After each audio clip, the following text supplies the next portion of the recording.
Incidentally, there is the YouTube playlist with the class information. So like I think if you click the link, uh, you'll get brought to a launch page where you could see this, like, subscribe, you know the deal. Yeah, well, I got to do my little spiel. So yeah, just join the YouTube channel and stuff will be there for your enjoyment. And yeah, so trying to organize this page a little bit more because it can get out of hand, I think, with all the information we're learning. But I guess I should talk to you about the way I've kind of laid this out because it's changed a little bit since last time. The course info, including the homework and things that aren't really like salient to learning Ableton, are all in this course info thing. So your homework, for instance, different things that I, just for my own sanity, like things I want to talk about or check up on. You don't have to look at this. This is just my stuff. Um, a little thread for troubleshooting, like if there's a particular thing, like I remember last class, Vuk had a problem, or no, he identified a solution to a problem, and this might be helpful if we accumulate something like this over time. Um, let's see, I am recording, aren't I? Okay, good, I am recording, awesome. Okay, so I guess I should talk a little bit about navigation. It's always helpful. All the stuff over here is pertaining to navigation, which makes sense. It doesn't really have to do with actual creation of music and stuff. So you're going to find preferences on other pages as well. It's just really like how you move around in the most basic way, not really how to use stuff, but how you access the different views. But basically, there is, this is the first kind of stuff that I don't know if I've shared with you. I've talked a little bit about this, key map mode. This is a useful mode. In fact, I think I might actually add this at some point for a homework assignment, as part of a homework assignment, is to map certain parameters that you find useful to you. For instance, for example, if you click this little key button in Ableton, it appears on like the top transport area. It exposes all of the different parameters that you can map using your keyboard. So the usefulness for that is, for instance, I map this record button to the letter R on my keyboard because I use it all the time. It's like, it's really handy for me. There's some features here that we haven't learned yet, like punch in and punch out. Loop, we've learned about what that is. I'll talk about it again. The metronome, for instance, I've set a keyboard shortcut to these. And this is really in the spirit of Ableton Live. It just makes things a little more tactile. So I encourage you to familiarize yourself with how to do that. So for instance, if I were to do this from scratch, if I clicked key, let's say I wanted to set whatever this thing is. Oh, interesting. I didn't even know this existed. That's awesome. Let's say I wanted to set this phase nudge, which I think I understand what this is, but I'll have to do some research. Let's say I want to set this to my left arrow. It's probably not very wise, actually. That's already mapped to something. Let's say I want to set this to the letter J. There we go. Phase nudge down is J. And let's say I want to set phase nudge up to K. I can do that. And now I think, if I understand what this does, if I exit key mode, my guess for what this does is this will gently increment or decrement your track, but it actually doesn't seem to be doing that. Oh, it's decreasing the song tempo to synchronize to external music. So this is something that we're probably not going to have to get to for a while. This has to do with synchronizing audio, your Ableton session with an external sound source, which is already really difficult to do in real. Well, it's more complicated to do in real life to begin with, but then you add Zoom to this, and that'll be like really confusing to explain. And I don't know if I honestly will ever explain that. But anyway, it kind of shows you though how you can set these different mappings. And you're not limited to, I mean, you can always delete these afterwards, J and K. JK, I didn't want to do that. I could set stop, let's say, to X maybe.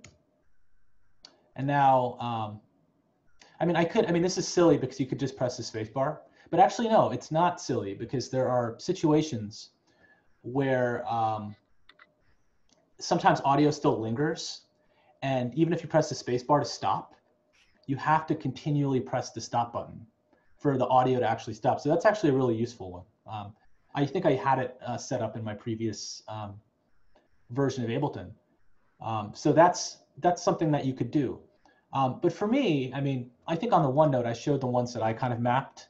I mapped tap tempo. This is kind of useful because, for instance, I mapped my tilde key to tap tempo.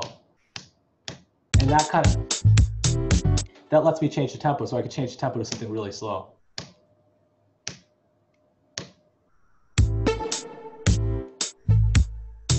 So that's useful if you're just like, if you're starting a session, or you're just in the middle of your track and you're trying to figure out what tempo you want to set your track to, and you hear something in your head, you want to set the grid. I mean, this is one of the most essential things, actually, so I'm glad I talked about it. But tap tempo is a really useful button in order to get the idea in your head to match the tempo that you're putting on your track. Because ultimately, you're probably going to hear something and you're like, I want to put this down. And it might go like, in that case, I would tap, tap, tap, tap, tap. Right? You could type this value in if you have an idea for the BPM, beats per minute. Incidentally, beats per minute, there is, this is basically, this is an indicator for how many beats there are in a minute. So you actually have one of those indicators with you at all times, provided you have an analog version of a clock. Because if you have a clock, what is the BPM of the second hand of a clock? Someone shout it out. 60. 60 BPM. So like if you don't have a metronome, this has happened to me before, where I don't have a metronome and I really like using a metronome. I'll just look at a clock and I'll just like play along with the clock, and it'll be perfectly in sync. It'll be 60 beats per minute. Let me see, there's something in the chat. Oh, will it warn you if you bind to a key that already does something? I think what it'll do is it'll overwrite that key mapping. Let's see what happens. So let's say let's say I like have this one bar thing, and I want to set this one bar thing to, well, that's a bad example. Let's say I want to set this arrangement overdub button to R. It actually, interestingly, this is not what I would have expected, but it actually allows you to map one key to multiple parameters. So this one R button can actually start your recording and engage overdub, or you can have a really stupid thing where you're like, you could have R both set to start and stop. Oh, and actually it does warn you. It says this selected key conflicts with the previous mapping. So actually, in this really stupid case where I was like, oh, I'm going to map start and stop to the same thing, obviously that's like a very silly machine that will just never do anything. So Ableton's warning you and saying, okay, don't do that. Or you can't do that, and this is what you have to do. So let me get back to the way it was. So this is another useful thing. I actually was able to reconcile almost everything I wrote down on this little snip note application onto the OneNote, but of course I'm going to find a bunch of other things to add later. It's fun though. This is a useful feature right here. This is getting out of the scope of mapping. This right here is called a locator. A locator basically is a very useful, I encourage you to get in the habit of using a locator because it gets you organized in a way that is good. So if I set a locator right here, that basically puts a little spot in your track saying there's something important here. And if I set another locator here, I'm like, okay, this is the first part of the song, this is the second part of the song, right? And you can actually click the locator and it'll play. I think you have to be playing. Whoa, I changed the tempo. Ooh, not that slow. You can actually jump to different parts of the song using the locator. So this is a really good way to keep yourself organized. You're like, especially if you're working in an intuitive manner, this kind of brings you back down to earth, and you're like, oh, I've got to keep tab. It allows you to keep tabs of what you're doing, and things just become a little more streamlined. So a useful thing for me, I found, is to set a key command to that. So I actually set, oh, whoops. I set a key command to setting the locator, and I just set it to like L. So like as I'm playing, I might be like, whoa, that didn't work. Yeah, and it just drops a locator. Unfortunately, let's see. Okay, yeah, I have this. It was only allowing me to add a locator at this resolution. I was at 1 bar. I haven't talked about this, but this is the quantization menu, and we'll talk more about this later. This is more pertinent when we get to session view and we're organizing clips. We're triggering clips live. But essentially the locator, interestingly enough, wanted me to, it would only allow me to insert a locator every bar. So if you're interested in doing this somewhat esoteric task that I'm teaching you how to do right now, I guess you're going to have to make sure you set the global quantization to none if you want the locator to appear every single instant. But anyway, I think I'm getting ahead of myself. It's good enough just to be able to right-click on the timeline and click Add Locator, and you can rename these locators, and it's a good habit to get into, especially if you're working with other people, just so that everyone can kind of understand what's going on and what the pattern of the song is. So that's key mapping. The next thing I think I wanted to talk about was, oh, I guess I should also say when you key map, you have to exit key mapping mode. So if you don't exit key mapping mode, you can't do anything. Or I think things won't behave as you expect. Like I can't actually adjust this parameter and click it if I don't exit out of key mode. So, okay. The other thing I want to talk about is MIDI map mode. And in fact, before I talk about MIDI map mode, maybe I should talk about this thing. I actually, audio MIDI setup. Just to kind of clarify, when you're accessing the preferences for how you want to listen to audio and how you also want to record audio, both of those fall under the jurisdiction of audio window submenu in the preferences. Let's see what's in the chat. How do you open a previous live? I will. Okay. I got a question, and it's on. I'm a little ADD in this regard, so I'm just going to answer this question that I got. I apologize. How do you open a previous live session? I've tried to go to File and then Open Recent Live Set, but the title of my track is grayed out.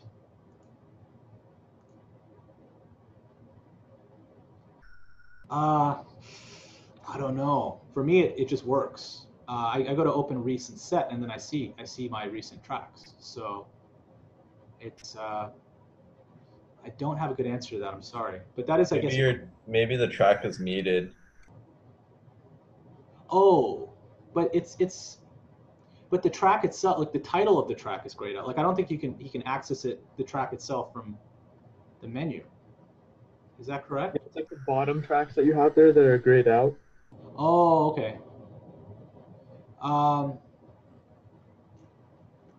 I don't have a really good solution. Yeah, oh, okay. If it's grayed out, it might have saved on the cloud. That's a good point. I think that's a really good point. Like this Calm Summer Porch do song that I have, whatever that is. Yeah, so, yeah, okay. Sorry, I don't have any more help in that regard, but try downloading it locally. If it's saved to the cloud, that might be the problem. Thank you. Okay, sure. Okay, so if you're going to audio preferences, and you'll actually be able to see all the configuration options you need to set up audio output and audio input. So for audio output, this is really more, okay. Let's see, actually I want to talk about, so you have to select the appropriate audio output device that you want to hear audio from. And I think all of you have this working, but this is sort of, This might change depending on what setup you eventually have. So you might have a setup that looks like system audio for audio output if you don't have an audio interface. But in my case, I have a 32 channel audio interface, so I have to select a different audio interface for my output. Except now, which I'm using the Zoom audio device, but that's just a weird peculiarity. Ultimately, if you hear audio correctly, if everything's working correctly, you just have to click test tone, and that should work. I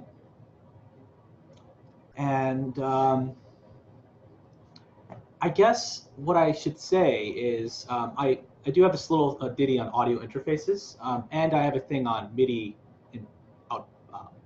interfaces, MIDI controllers. So ultimately, some of you might want to record audio into Ableton. This is something I should tell you now, because before we actually talk about recording, just in case you want to invest in one of these things. If you want to record audio into Ableton with higher fidelity, let's say you want to sing, or you want to play guitar, or you want to do something along those lines, there are many options, but ultimately you're going to need an audio interface to do that. You know, in other words, an audio interface allows you to interface the audio from your like real life land into this digital Ableton environment.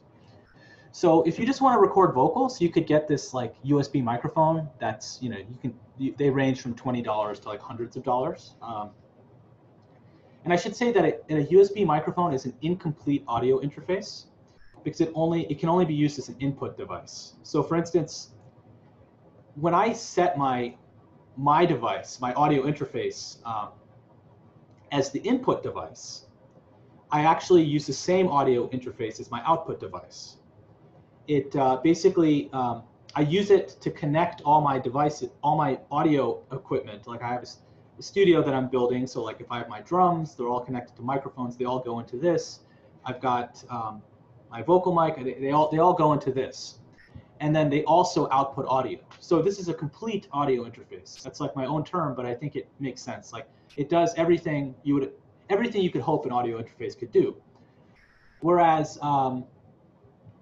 if you get a $20 USB mic or a $100 USB mic, and you have like really nice speakers, for instance, let's say you like buy really nice monitor speakers. They range in price from like $100 to tens of thousands of dollars. You're going to need an audio interface because your computer isn't going to have the right outputs to like you're going to need many cables to connect your left speaker, your right speaker. If you have surround sound, you're going to ultimately need an audio interface that has both input and output. So if you want to record guitar, ultimately you will benefit from like a full-fledged audio interface. Now, these range in price. You can get one for like $40. They go all the way to like hundreds of thousands of dollars. I'm not even exaggerating. Like, it's just if you ever open up a Sweetwater magazine, it's like it can be kind of like fun to just read it and be like, wow, how does someone afford this?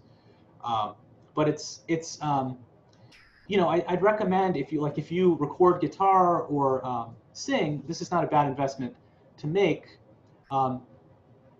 Yeah, like something like, well, no, that's not what you want.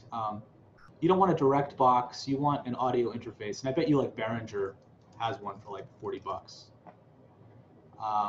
Yeah, like, no, this is yeah, like you can find them, and there's all kinds of conversations on which ones to get. But anyway, I thought I should tell you that because I know if you have ambitions to record guitar, to sing, and do all these things, it's just a piece of equipment that you're going to have to invest in. And so I guess a headphone amplifier is not what you want. A direct box is also not what you want. If you have any questions about this stuff, please don't hesitate to ask. I can advise you, and I can make more information. It helps me too to create a template for the future if anyone else asks me questions about this.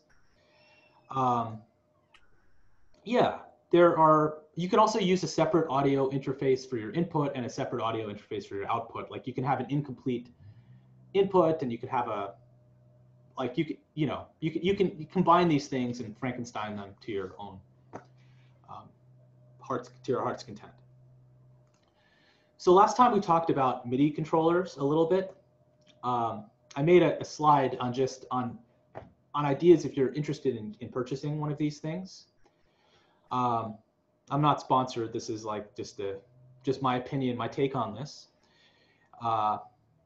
This is just, there's no links for you to buy this stuff. You're gonna have to look this stuff up because I guess what I'll say is this. I'm encouraging people to, you know, there's not, I mean, basically, it depends on what you feel comfortable doing, of course, on what you feel comfortable spending. But if you're looking for like an excuse to splurge, you're like, hey, technically there's no textbook cost.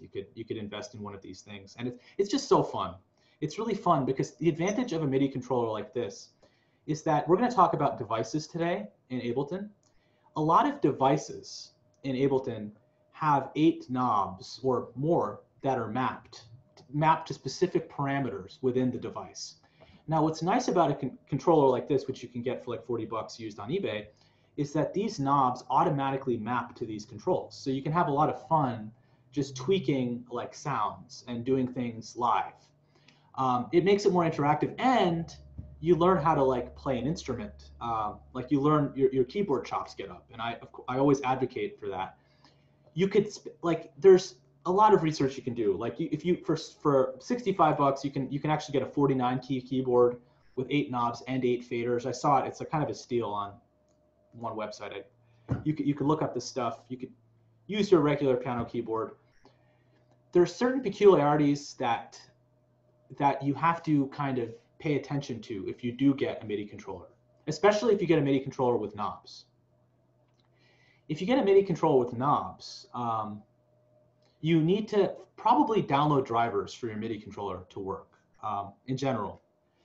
So for instance, this MIDI controller up here, this M Audio Oxygen 8,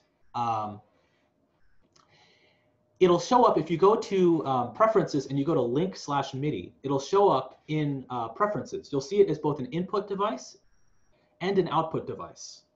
And that might be a little strange to you to think about for now, but just worry about the input capabilities, meaning you're going to use this to type notes, it'll input into your computer, and that's that. But here's one strange peculiarity, and you know, feel free to rewind and watch this later if this doesn't, if eventually you do this, you know, come back to this and read this relevant page. I'm telling you this early on because this quarter's going to go by really fast, and I think you should know this. You're going to want to make sure that track is set to on, which basically allows you to play the notes of your keyboard. And then you're also going to want to make sure that remote is set to on. And that basically allows you to turn the knobs. It's weird that it distinguishes those two things, but if you don't set remote to be on, if you turn a knob on your keyboard, it won't react in Ableton. So you have to make sure those two things are set. And if you configure everything correctly, you'll actually see an indicator in your transport, top right of Ableton, right here actually. Every time you press a note, like you'll see a little yellow thing flash, or every time you turn a knob, I'm turning a knob right now, it's flashing. This is weird stuff to explain over the internet, because if this was in a classroom, you'd physically see me turning knobs and pressing keys and doing all that. So you're just gonna have to trust me that I'm using a keyboard that has functionalities like this, and I'm turning knobs and doing things like that. So yeah, feel free to ask questions about anything, honestly. If you have any question about absolutely anything, I'll work on answering them, and just interrupt me if I'm going too fast or if you have any questions about any of this stuff. Okay, so getting back to MIDI map mode. So this is a useful mode because let's say, so right now I've got a different controller on my desk. I've got a different MIDI controller that basically I use as a mixing sort of tool, but I can kind of use it to map the knobs to other parameters when I'm not mixing. So for instance, I've got this, we've talked about the distinction between clip view and device view. So right now on this piano track, if you remember, I've got this piano device. I need it to make sounds, right? If without this piano device, it's just a bunch of MIDI notes, nothing can happen, right? But let's say I want, like, notice as I'm playing, notice as I turn this knob, the piano sound changes, right? Right? It changes pretty dramatically, right? So what I could do is I could click MIDI map mode, because it might not be fun or easy for me. In fact, it's not for me to play the piano while turning a knob with my mouse. Instead, it's like much more real, like natural for me to turn the knob with the controller. So if I click MIDI, I can click the parameter I want to map. In this case, let's say reverb. And I turn the knob and check it out. Bam, look at that. It basically gets assigned just that easily. It's so amazing that I can do that. And it basically it even shows you like parameters, like what's the maximum amount you want it to be when you're turning the knob? What's the minimum? Like, do you want it so that when you turn the knob, it like starts here and it only ends there? Like you can define all these things. So for instance, right now,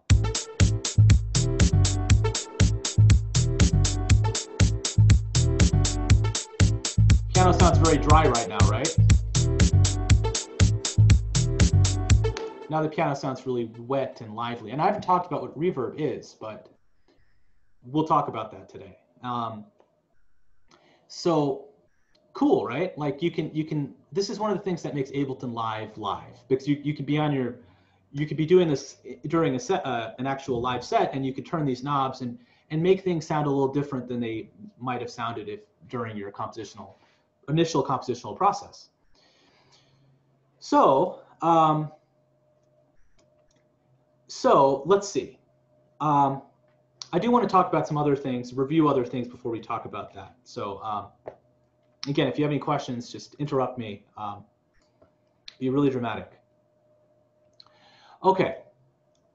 So we've talked about the grid on the arrangement view. We've talked about the grid on the clip view, and I've actually separated a discussion. We're going to talk about it today on the grid and the clip view. It's on a different place on the OneNote because it's like a lot. You could say a lot about it, and just FYI. Loops. People were wondering about this. Just to review this. If you could select a particular region to loop by adjusting these loop brackets. You could also press Command L to start the loop, to engage loop mode, I should say. And when you engage loop mode, this basically gets selected. You can click that.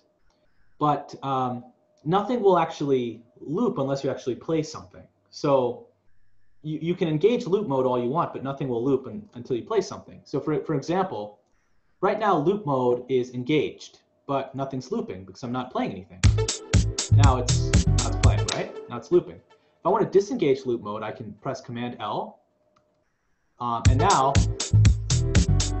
it's gone, right? There's no more loop. I could also loop a really small passage, right? I can change this loop bracket to be something really small.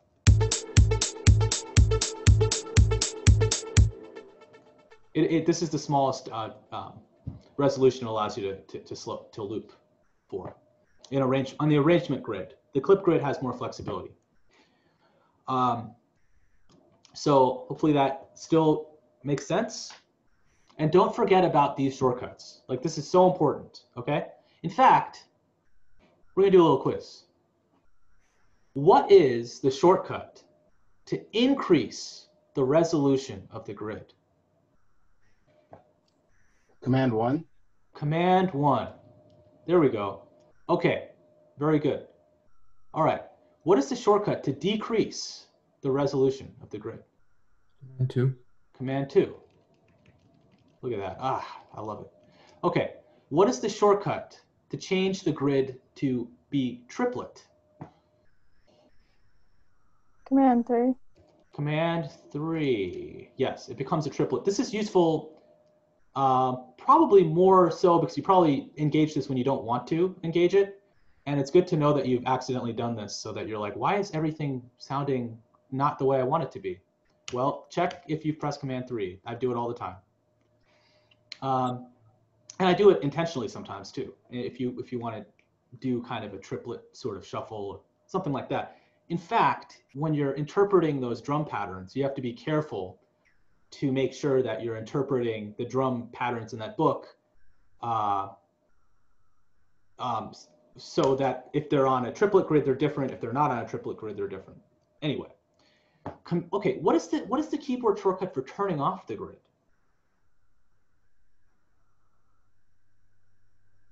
I see something in the chat. Oh, what's Command for Windows? That is Control. Yes, that's a great question. Yeah, I've been using Command a lot, just because it's harder to Command/Control doesn't roll off the tongue as well. So, okay, for turning off the. Oh yeah, I see a lot of people in the chat. Please speak up. You know, I can't see the chat is like so hidden for me most of the time, and it's fun to hear new voices. Okay, what is the shortcut for turning off the grid?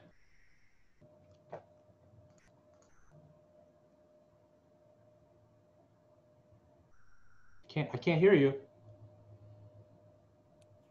Command 4. Ah, I heard you. I heard you. Loud, soft and clear. Okay. Command 4. Great. Now, Command 5 is one that actually is really useful that I didn't realize how useful it was until recently.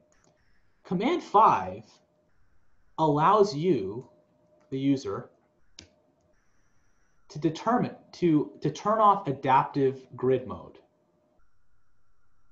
What that means is adaptive grid mode means that as you zoom in, notice how, look at the subdivision meter over here.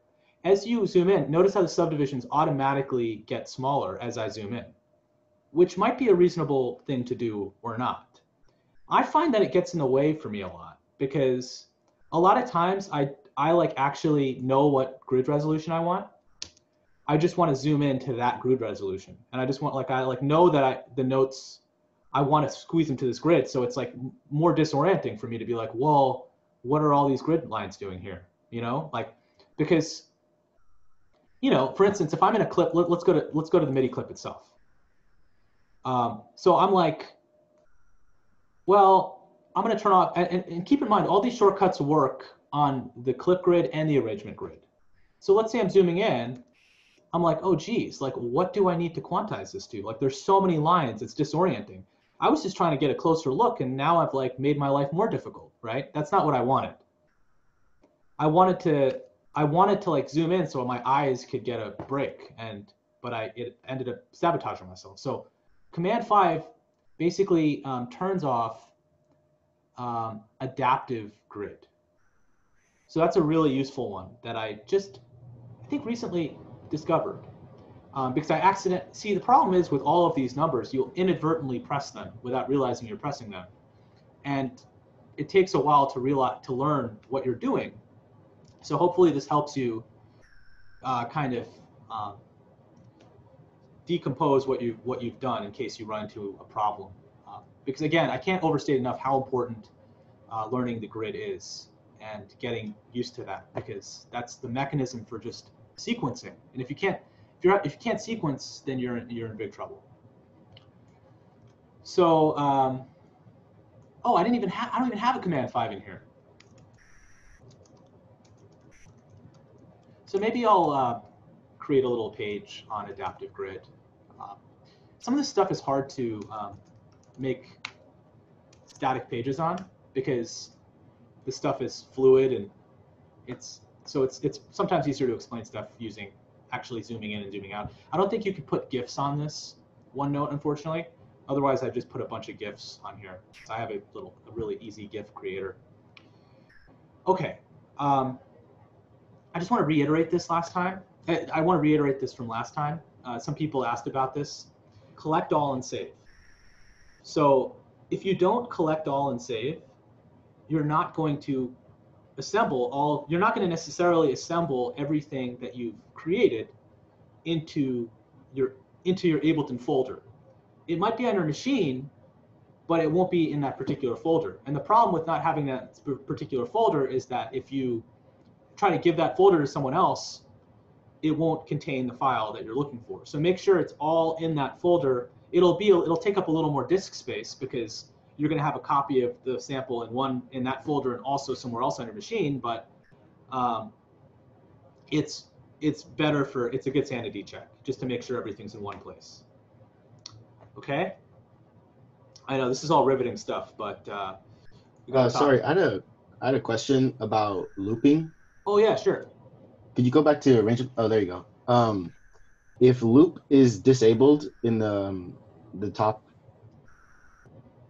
and then you extend this clip, will it just keep extending the clip that you made already?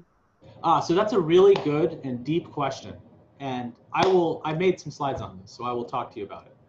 All right, cool. That is a confusing thing. I was racking my brain against this. Okay, where to start? Maybe I'll answer your question by preceding it with a couple of things first. Or maybe not. I'm still deciding. Okay, so if you go to play and record and you go to clips, all the stuff in play and record pertains. This is really the meat and potatoes, I think, of doing stuff in Ableton. Navigation is like the meat and potatoes of finding stuff in Ableton, and mapping and preferences. But this is like how you do stuff. So I would read everything on this document and make sure you understand everything. I know it's a lot of stuff, and I'm not including extraneous stuff. It's really essential that you understand all this stuff. So just check it, read it over again, make sure you understand everything that I've written. If it's confusing, email me, and I'll try to make it less confusing. So before I just want to give you a broad overview of what a clip is, okay? And so a clip, I think I've talked about, is a container for a sequence of notes, or a container for an audio. Ooh, doesn't like that. A container for an audio. Oh gosh, sorry. This is one of the things I don't like about OneNote. Or container for a sequence for an audio clip. Okay. So here is a clip with one note. Here's a clip, the same clip with one note. Here's another MIDI clip with multiple notes. I wish that, well, you know what, maybe I'll do this.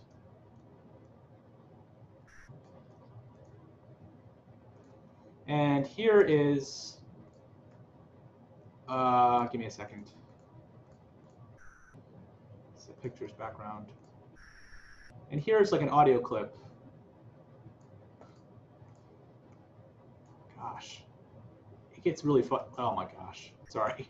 Everything's getting messed up. Okay. Okay, so here is an audio clip. This is a perfectly valid type of clip. It's just basically a sequence of audio. It's an audio sample or an audio file, essentially. And it's these two types of clips are very different from one another. An audio clip is it contains an audio waveform. So basically what that is it's a bunch of zeros and ones that have ultimately been sampled at a high enough rate where it sounds like a continuous audio signal.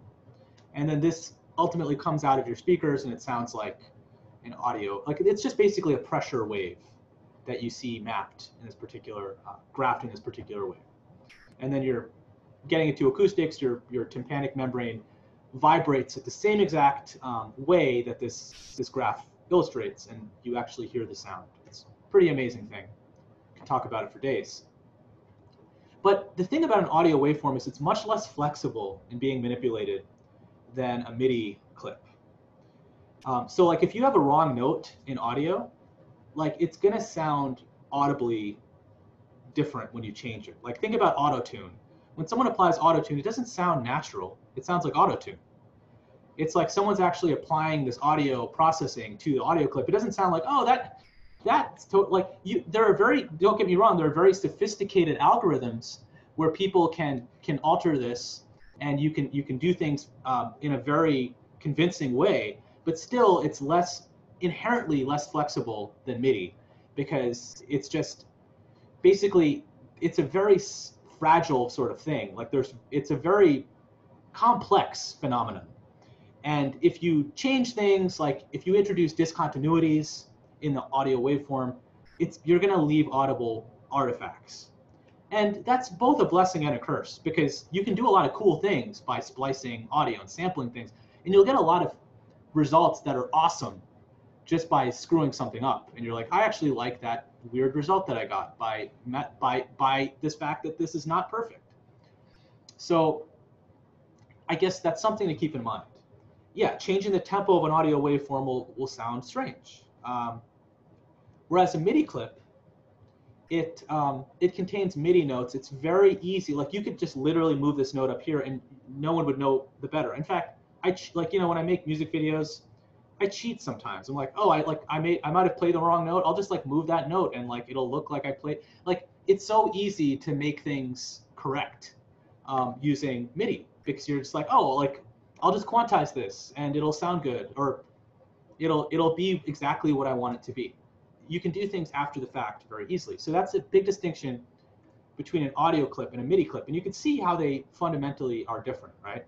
MIDI clips are discrete. Audio clips are continuous. They're so MIDI clips have a lot of peculiarities with them, and we'll talk. And audio clips do too, but we'll save that discussion for another day. But we'll talk about MIDI clips. So for one, MIDI clips, there's a convenient thing that I want you to be aware of. There's this button called the fold button. You've heard that Kenny Rogers, you got to know when to hold them, you got to know when to fold them. Never has that been more applicable than in Ableton when you're deciding how to treat your MIDI. In fact, that's the reason Kenny Rogers wrote the song. So what is this behavior anyway? What does folding mean? Well, this is really convenient for a lot of reasons. So let's say you have all these notes right here. Notice how right here, there's not a note that's being, like this note is never being played, right? Right here, this note is never being played.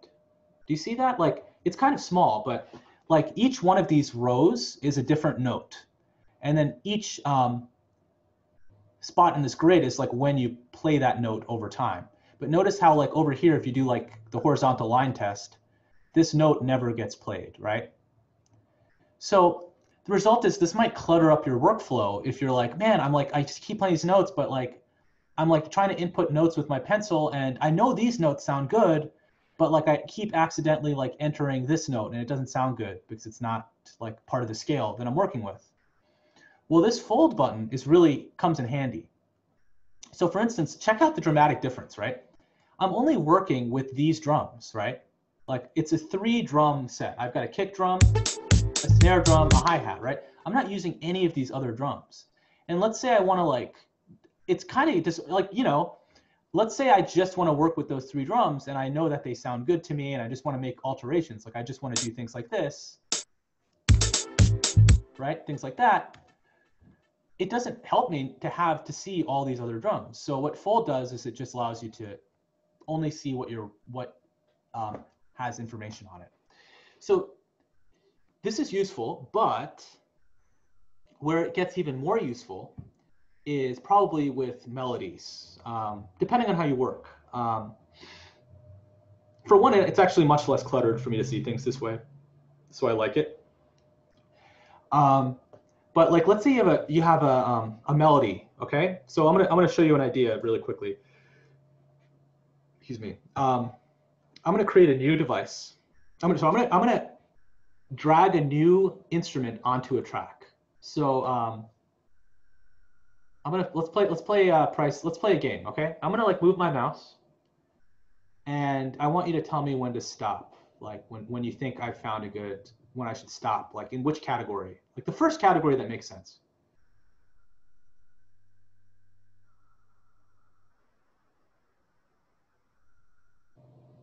Stop. Oh, did someone say stop? Oh, okay, great. All right.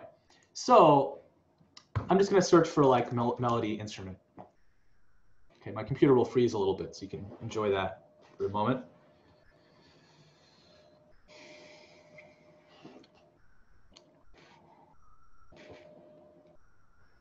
I might have to like grab a banana or something like 5 minutes. I'm like super hungry right now, so I'm still getting used to the fact that this class intersects lunchtime. So feel free to eat on camera. I don't mind. It's everyone wants to know what we're eating, so like don't be ashamed if you're eating. I'll be doing the same. So cheers. So what we have here, let's say I just searched up melody. I don't know why I did that. There's a better way to do that. If I go up to sounds, remember these are organized by category. So if I want to find, let's say, a lead, I'll just go to a lead and I'll look up above the scene.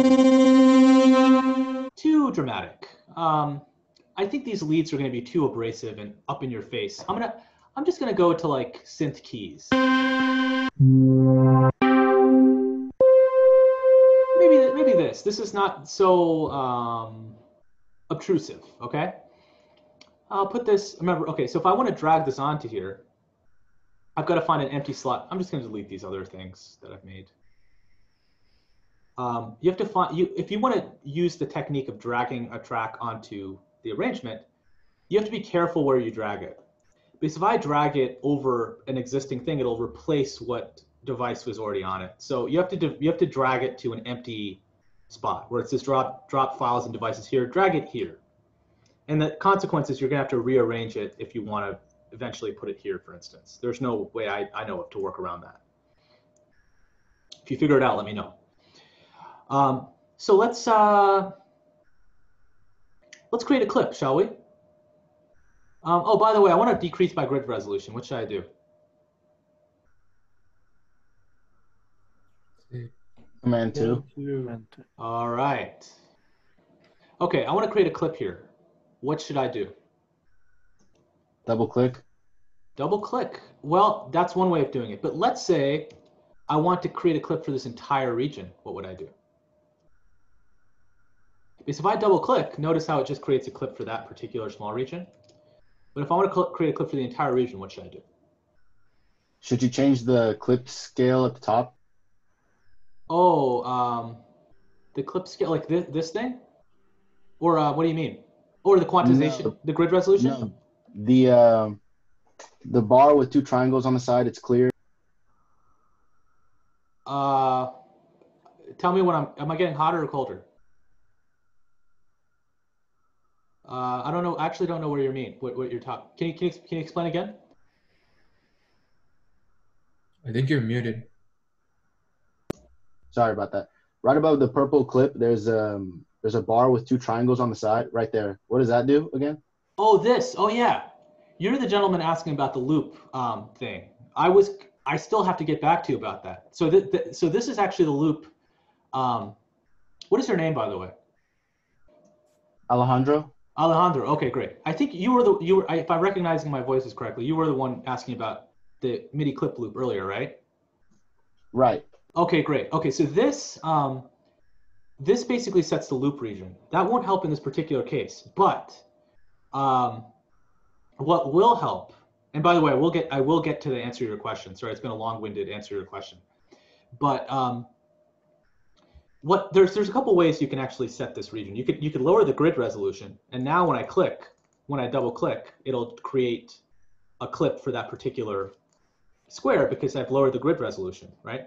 But there's actually another way to create a clip. I can select this region, right click, and then what do you think I should do? Say click when I get to this spot, and be very loud and vocal.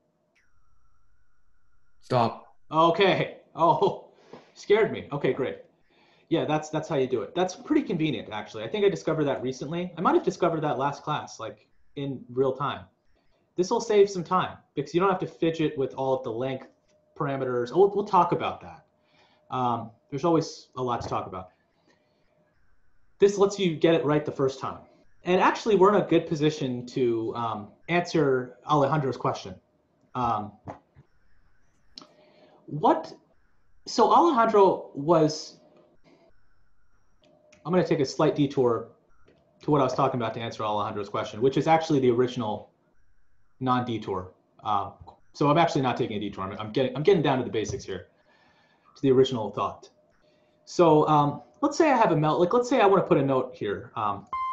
It sounds nice.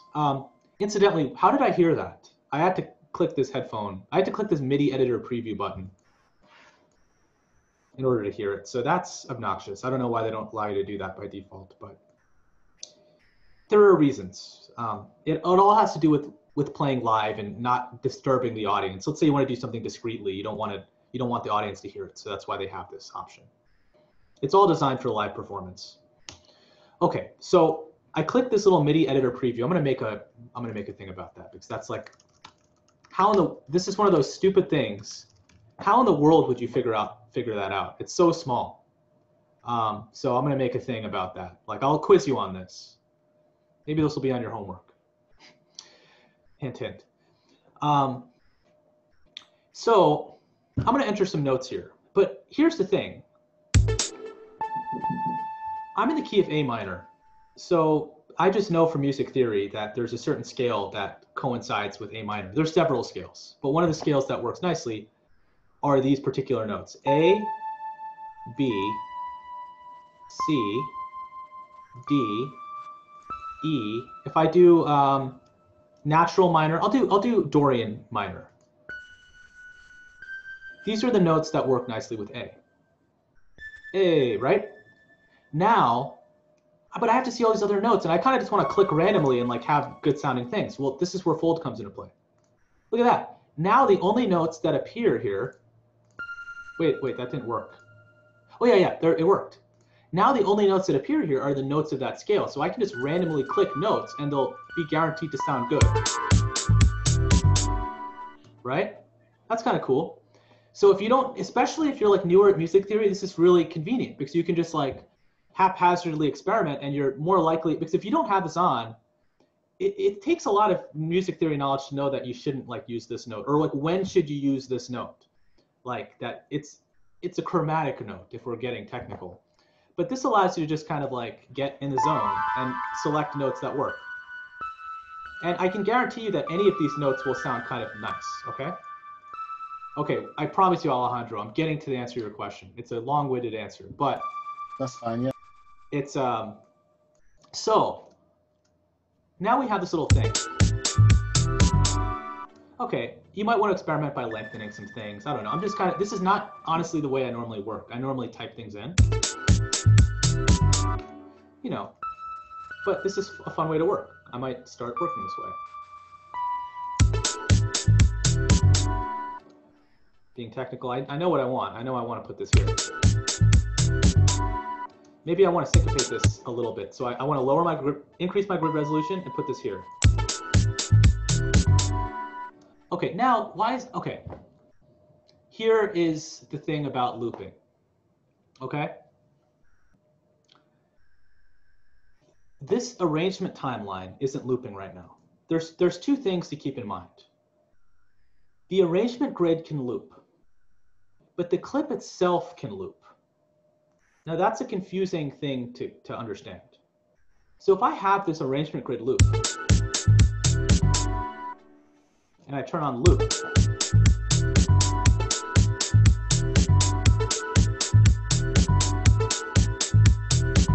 right? It's looping, right?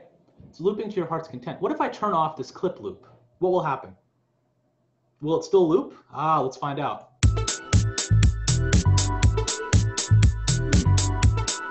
You might be thinking, this doesn't do anything important. I'll just not ever worry about this. This actually does something very important. This gets to the heart of my answer to Alejandro's question. This is a workflow thing, and I have a OneNote page about this. I'm wondering if I should just extemporize or just, I think I'm in the zone here. I won't look at my OneNote.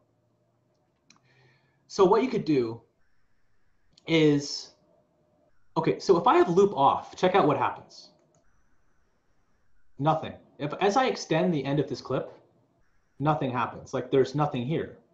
Like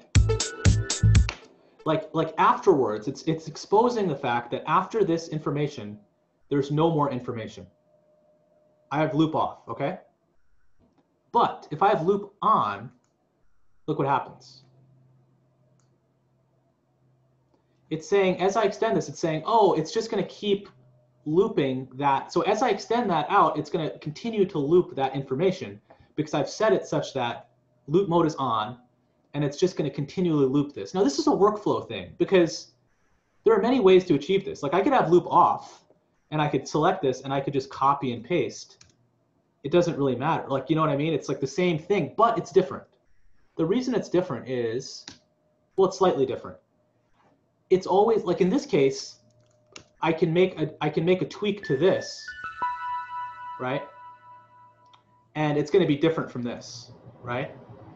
You know what? Let me distinguish this. When you copy and paste it, you're creating like separate clips, right? Whereas if you just do the loop thing and drag it, it's like one super long clip with duplicated information inside. Exactly. So hopefully this clarifies a little bit of that. So right here, this is one example of where loop mode is off. And I guess you could do it with loop mode on or off. It doesn't really matter. But right here, this is me extending the loop. Whoa, loop mode is off. Check this out. Now it's looping this information. Now notice if I change one of these notes, notice how it changes on all of the other clips, right? That's an important implication because it's actually, it's like an aliased version of this. It's like the same thing, just being referenced in different places, right?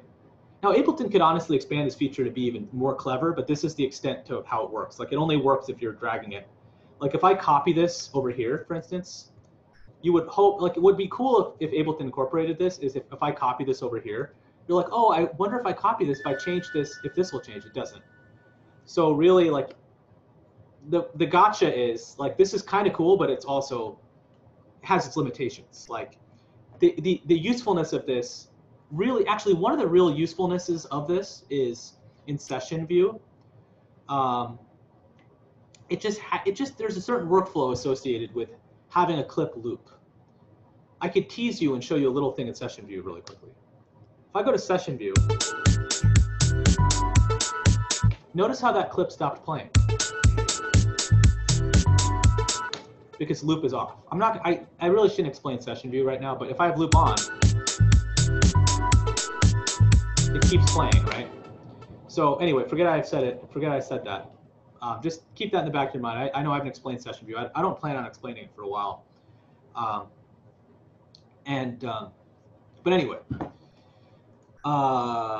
yeah, that's the deal with looping. So keep in mind that there is a clip loop and an arrangement loop. Like the grid has, like the arrangement grid has a loop functionality. The clip grid has a loop functionality. And they both behave in different ways. And, you know, honestly, I don't know if I use looping that much. I think I have loop on, but practically speaking, I copy and paste a lot of times because I actually personally want to make slight variations in what I'm doing.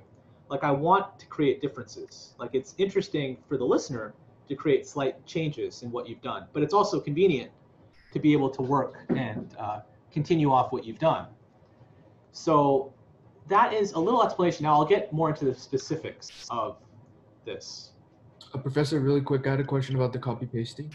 Oh yeah, sure. I think I was experimenting with this yesterday. I don't know if I was doing something wrong, but tell me if my question makes sense. So when I copy a specific clip and I just want to paste it really quickly in succession, and I'm just doing like Command B, Command B, Command B on Mac, it's not exactly like copy paste. It's not pasting exactly where I want it, which would be immediately succeeding the clip. Like what I mean is the huge vertical line, like where it keeps track of where you are. It's not like snapping to the next measure automatically. Like it seems like I have to manually click the next measure, then copy paste. Okay. There's a couple of things I have to say about that. So one, there is a shortcut called Command D, which will duplicate. Oh, okay. Two, you have to be careful because I think you might not realize this. You might be at a really odd quantization setting. Like you might inadvertently be doing this. If you you might without realizing it, you notice how there's a tiny space. Mm-hmm. If you duplicate this, it'll duplicate all the gaps as well. Right, notice how it's getting further and further ahead in time. Yeah. Okay. So like that, those are the two problems I run into in my own work a lot of the times. Like I have the grid off sometimes for whatever reason. I think that might be what you're encountering. But I guess the duplicate command is a good one. Yeah, that's exactly basically what I was looking for. So. But yeah, I guess the other thing to keep in mind is if you have loop mode on and you really do just want to use the same loop, it's less of a headache to, like you might find that it's more convenient just, you might find that you never change the thing ever again. If that's the case, why not just drag the thing? Like, why not turn on loop mode, drag the thing? Because you might, for instance, you might later on be like, oh, I don't like this note. I want to do this. And you actually wanted to do it for all the other notes as well. Now it's kind of a pain. You have to go back to this click and you got to change this click to this note. And you know what I mean? So it's like, so if you really, I guess it's an important workflow thing. Like if you know you're never going to change something, like sometimes I find myself like, I'm like, oh, I'm going to do something to this thing, especially, how are we doing on time? Man, time flies. Especially when it comes to automation, which we're going to talk about today. You might find that like you have to you want to repeat the process over and over again, but you've inadvertently sabotaged your ability to do so by creating separate clips instead of aliasing the same clip by going into loop mode. So it's something worth investigating and getting confused about. Like just it is confusing, I will say. Like so just keep thinking about it. If you have any questions about it, just feel free to ask. Instead of dragging, it's even probably faster if you have it on loop to just type in the length if you know the amount of measures you want to do, right? Would it? Oh, yeah, that's a good point. Let's see. Oh, no, I think okay, that's a really good point. But actually, what you have to do is you have to click duplicate loop, I think. Or no, because I think if you drag it in here, or no, if you change the length here, it's actually going to change the length of the original loop. So that's not what you want. So like, notice how the length, I'm pointing my finger as if you're seeing my finger, but you can't see my finger. No, okay. I know what you're saying, yeah. So actually, I do have some stuff to talk. I noticed Vuk had a question in the chat, but I'll get to your question really soon. I want to talk about these different things because these are confusing. So what I want to talk about are basically, so I do have a little spiel on loop mode. I think I explained all this stuff just now, so I'm not going to go over it again. Okay. So I'm going to assume you're in loop mode because actually if you're in loop mode, like to explain all these parameters, they actually are different. If you have loop mode on or off, like the parameters actually change. But what you have to know about these three fields are they represent bars, beats, and sixteenths. So let's start from the very beginning. Let's look again, we're going to pretend loop mode is on. And let's just look at the start field and the length field. What this is saying, when you adjust, you can actually adjust this to find out yourself. What this is saying, as I adjust this, notice how the start field changes. And actually the length field changes as well. What this is saying is I'm starting the loop at the 3rd 16th beat of the clip. And so let me actually, like, if you look at these little tickers, there are 4 16th beats. I'll turn on the grid resolution so you can see them. Now it's showing every single 16th beat, 16th note. There are 4 16th, okay, you know what? I'm just gonna explain this in Sibelius really quickly.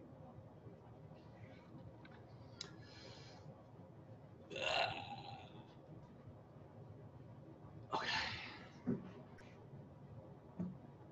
Oh my gosh. When you actually pay for a software, sometimes it's more of a headache.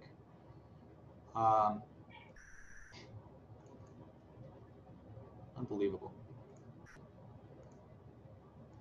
Take my money and then I can't even use their software. All right, anyway. Forget it. I have another OneNote that I can explain this on. So for rhythm, okay, so, where is it? Okay, this is what I want you to understand. This is a little bit of notated music. So a bar, traditionally, depending on the time signature that you're dealing with, has 4 beats in a measure. So that's what this really specifies. It's saying how many beats are in the measure. There's 4 beats in the measure, okay? So you could subdivide that bar into beats. And traditionally, a bar 1/4/4 measure has 4 beats in it. I mean, what they call beats in this context are the quarter notes, okay? So there are 4 quarter note beats. And then what they're calling 16ths are, if you subdivide those beats into 4, you get 4 16th notes for each beat, okay?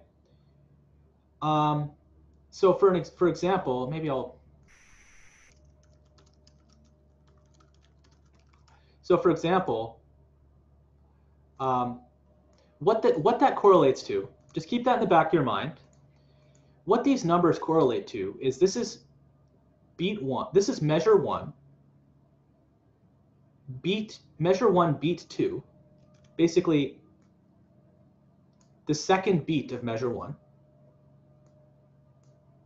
Okay. Oh, that's not what I wanted. This is measure 1, the third beat of measure 1. So it's basically you're looking at that beat. And then this is the 4th beat, which you're looking at this beat. Okay. What these subdivisions are, is you're looking at the first 16th note in that beat, second 16th note in that beat, the third 16th note in that beat. So this is, okay, this might be really easy for you to understand. This might be really complicated if you've never processed Aren't this. those the 8th notes? What was that? Aren't those 8th notes, not 16th notes? No, I think they're 16th notes because there are, because if you count the number of grid, like in the entire measure, if you count the number of grids, there's going to be 16 of them. 1, 2, 3, 4, 5, 6, 7, 8, 9, 10, 11, 12, 13, 14, 15, 16. And this is, notice how the distance, this is measure 1, this is measure 2, and notice there's 16 squares. I mean, and the grid is also. I'm talking about like the actual note though, like the length of the E with the F Oh sharp. yeah, oh I see what you're saying. Yeah, this note right here. So yes, Okay, you're absolutely correct. So in this particular case, my note was extending to 2 grid lengths. In this case, the grid length was 16th note. So yes, absolutely. This is an 8th note as a result of it taking up 2 16th notes. And you can actually see the grid resolution here again. So it's showing that 16th note. So what this is, once again, what this is saying is the bar or the measure number. It's saying, I'm going to start at measure 1, which is right here. I'm going to start on the first beat of measure 1. And then I'm going to start on the first 16th beat of measure 1. Okay, so if I move this to 16th beat, notice how this moves here, right? Now it's moving here. And this whole thing is getting shifted as a result, right? So that's something to keep in mind. Position. The position just basically tells you where the loop starts, okay? Now, you don't have to do things this way. You can honestly just drag things to figure this out for yourself. But there is something I want you to be aware of. Like, if you can actually have the start point be a different spot than where the loop length, where the loop itself begins. This is a little confusing. Like, notice how the graph is actually changing. Like, this is cool. This is cool for like creative stuff in real time. So for instance, I'll show you how this is cool. It's more cool I found to be with drums. So check this out.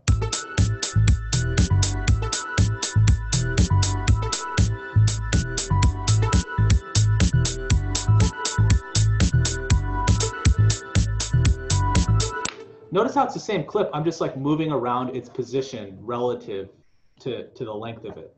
It's a little confusing. I'm not gonna lie. But so you have 2 ways to tweak with this. You could basically, this like smaller arrow below is, how can I explain this? It's basically showing you the position of where this particular loop starts, essentially. I would definitely experiment with this, but really understand what these three fields represent. They represent bars. Okay, what does this represent? Bars. Bars. What does this represent? Beats. What does this represent? 16. Okay, awesome. So here's another thing. The length itself, this is a useful parameter. It's saying I want the length of this loop to be exactly 1 bar measure long. I can make this smaller and make it 0, or I could do this, and now it's just a really small length.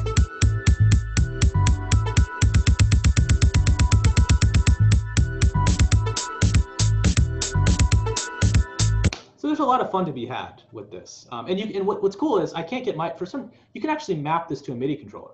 And I haven't gotten this to work correctly for whatever reason. But the idea is you can turn a knob and it'll automatically increment this parameter. So you can, like, in real time, just do that.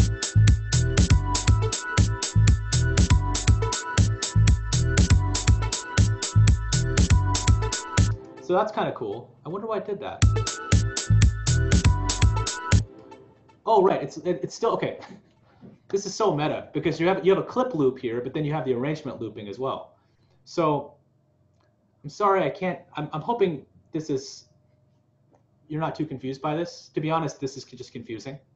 So just experiment with this stuff. Remember, like honestly, before teaching this class, most of the time, I just kind of move these around. But actually, it's kind of fun to change these around for creative purposes. Here's the moral of the story. I think if you want the most straightforward result, make these line up with these. I think you'll have the best time. Basically, make sure this start marker lines up with the loop start. It'll be the most straightforward way, meaning like the clip starts playing at the beginning of the loop rather than in the middle of the loop. So that's like usually how I keep my settings. Maybe I'll elaborate on that a little bit at a later time. That just basically allows, hopefully that makes sense. So moral of the story again, for the simplest result, make sure that as you're adjusting these, I would drag this top one instead of dragging this bottom one, okay? For the most straightforward result. This is how I usually work. If I want to extend the loop, I drag the loop itself. I don't drag the start or end marker of where I'm positioned within the loop to make the loop longer or shorter. That yields the most straightforward result. Again, if you want to get creative though, you can mess with this and you get all kinds of, you permute the loop in different ways, which is fun. But Are you saying that because if we did the start, if you move the start arrow ahead of the loop thing, like on the first time around, it would start ahead, and then when it actually loops, it would start like all the way back? Or? Well, so if I move this here, it's just basically, okay, there's two things happening here. It's basically defining the region of the loop. This is defining the region of the loop. And then this is defining where in the loop you want to start. Yeah, okay.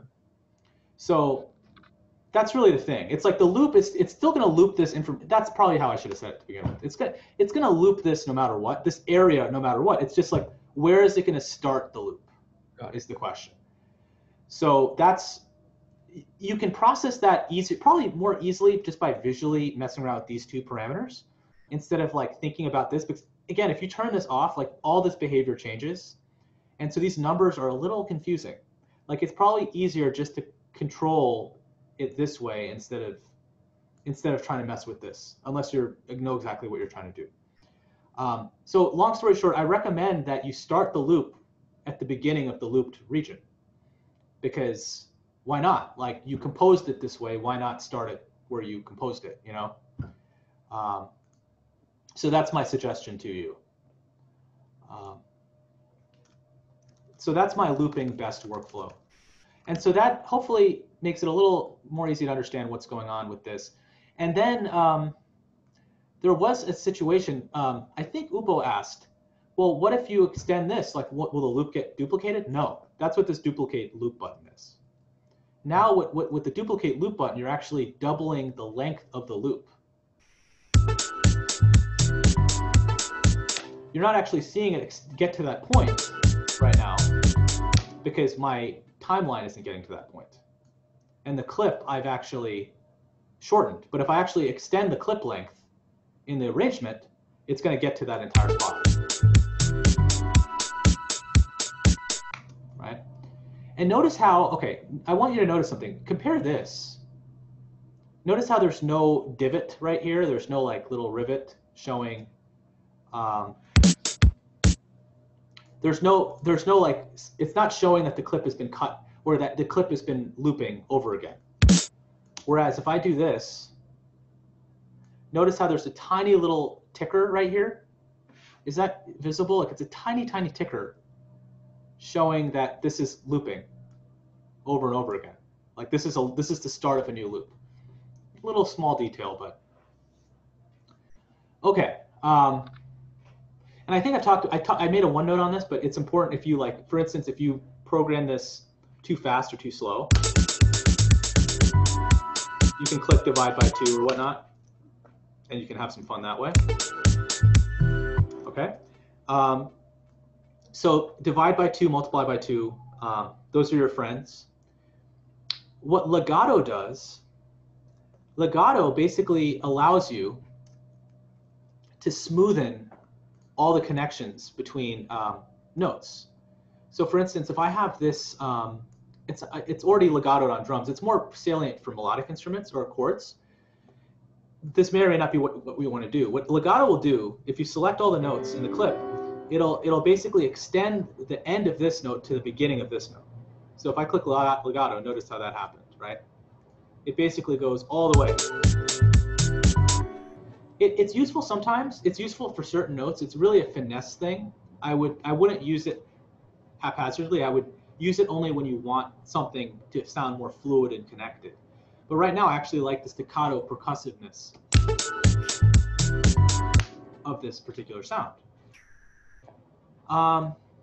You could reverse this if you want. You could actually reverse notes. That's kind of interesting. Retrograde. You can invert the notes.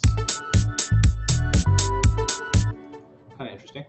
So you can do compositional things like that, which is fun. Man, okay, great. Time is just zipping by here. Okay, let's see. Any questions? I know Vuk had a question. Let me actually answer Vuk's question. Okay. Oh, there's a lot of questions. Oh, Vuk had multiple. Okay, sorry, I didn't see these questions.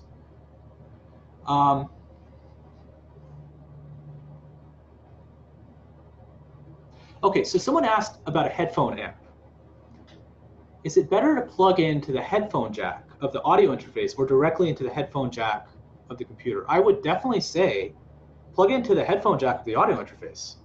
So what a headphone amplifier is as far as I understand, it's also an incomplete audio interface. It's only an audio output device. It can't input stuff, but it outputs stuff. And the headphone amplifier will make everything sound nicer or at a more premium level. So if you're using the output of your computer, you're missing out on all the benefits of the headphone amplifier, which is going to sweeten the sound and make it sound better. So that's another advantage of an audio interface. Purportedly, well, not even purportedly, it's pretty much guaranteed that audio interfaces that are really sophisticated will color the sound in some way that'll make things sound better. So if you have a nice fancy set of speakers, you don't want to just have a splitter coming out of your MacBook Pro. You want like an audio interface that can route all these connections correctly so that it sounds nice and full. Are the automatic fold options for certain scales? I know FL Studio has a feature where you select a scale and it highlights all the piano notes that correspond to it. What I did just now was a hack that basically like earlier, remember when I folded the notes of the scale? That was a hack. So let me find that melodic track. Ableton does not have that ability, right? Or actually, it does not yet have that ability where it knows what scale you are unless you actually tell it beforehand. There are some other things oh wait, but once you remove the notes that aren't used in your melody, The fold removes all the rest of the folded notes. Ah, I see what you're saying.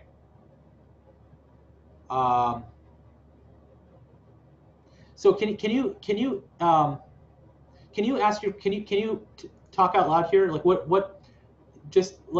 are you asking exactly?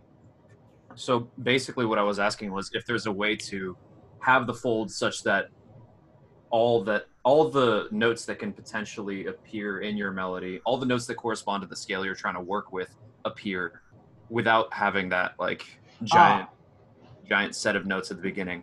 Okay. So that actually is not currently available in Ableton. There are some hacks to do it. I think there's like an external software that you can do to hack to do this. And actually, I was going to talk about a workflow. It's funny that you brought this up because I was going to talk about a similar workflow. Like what I had to do basically earlier, if you remember, was I think you know, but other students might recall. I was basically selecting all of these particular pitches of the scale. Let's see. This is my hack for basically selecting notes of a scale beforehand and then folding those notes so that those were the only notes that appeared. And actually there's an extra note here. No, it's not. That's Dorian. So that's like the Ableton hack for like constraining the selection of notes that you can use beforehand so that you have more reliable results. This is a really good segue to talk about the scale device and audio devices and media devices in Ableton. So I appreciate the segue Vu, because this is a perfect transition point to talk about this. Professor, could I ask a follow-up question about the audio interface? Sure. When you say you're plugging in your headphones or your speakers into the audio interface and it's going to fill in the sound, is it doing that through some sort of like equalization, or what is it doing? The audio interface, it's a complicated beast. Like I think there's electronics that are basically converting the analog to the digital domain. So sorry, the digital to the, when it outputs to your speakers, it's converting digital to analog. It's basically converting a discrete number of points to a continuous waveform. I'll just quickly show, this is kind of a segue, a side topic, but I'll quickly show this. Discrete audio signal, continuous audio signal. So what it basically looks like is there's a process that the audio, that the interface does where it basically, when Ableton is outputting stuff, it's outputting discrete approximations of a waveform. The audio interface reconstructs, or no, actually no, I'm not being totally concise here. Somewhere along the lines, this audio signal gets converted from this discrete representation to this continuous representation. And in the process, or afterwards in the process of getting to your speaker, this gets colored somehow by the audio interface, purportedly. Like there's some, I think you can argue, purists will argue about how much happens in the audio interface stage versus what happens in the speaker stage. But I think for a headphone amplifier, I think the point is that there's some sort of processing that gets done in between, like this audio file getting outputted by, getting put into the interface, into the headphone amplifier and getting broadcast. Does that answer your question? Yeah, I think so. And I think the audio interfaces have a dedicated sound card, basically. Yes, exactly. They do. They do have a dedicated sound card, and the distinction between my distinction between an incomplete audio interface is one that a sound card that has the capacity to handle both input and output. So a headphone amplifier can only output stuff; it can't input stuff. So the actual sound card that these audio interfaces have, they somehow color the sound through equalization or through analog circuitry or however they do it. So it's a very fascinating subject. If you're a real purist at this, it's a real money sink. But I feel personally, as though technology has gotten so good that that it just, things sound good. Like people are winning Grammys just by releasing a song that they made in GarageBand.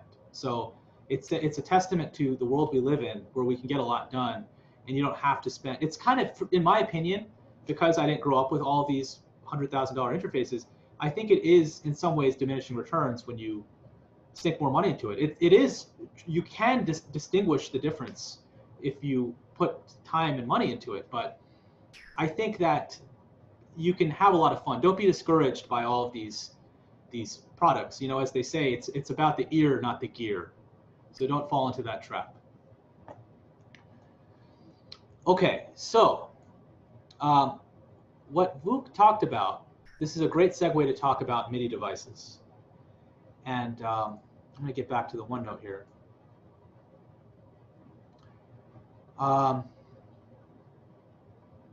You know what? I've been talking for an hour and a half straight. Maybe we could take like a 5-minute break. I've never done this. I've never done this before, but I'm feeling myself. I just feel a lot of words coming out of my mouth. So let's resume in 5 minutes. 12:33.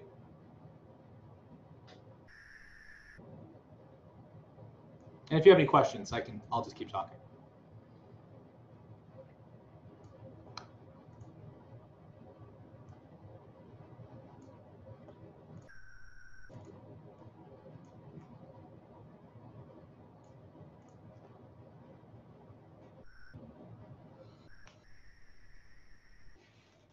Professor, I Sure. have a question. Sure. So I'm trying to, like while making like my project or something like that, I'm trying to like edit the audio settings so it's not like as loud, because it often it's like really loud, and whenever I like turn it down and save it, it doesn't actually save the volume, or like it doesn't save like what I kept the volume at. Oh, okay. It just like resets back to the max volume.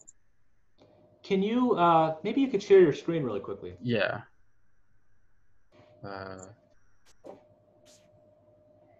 It says host disabled participants. Oh. Yeah. We'll try again now.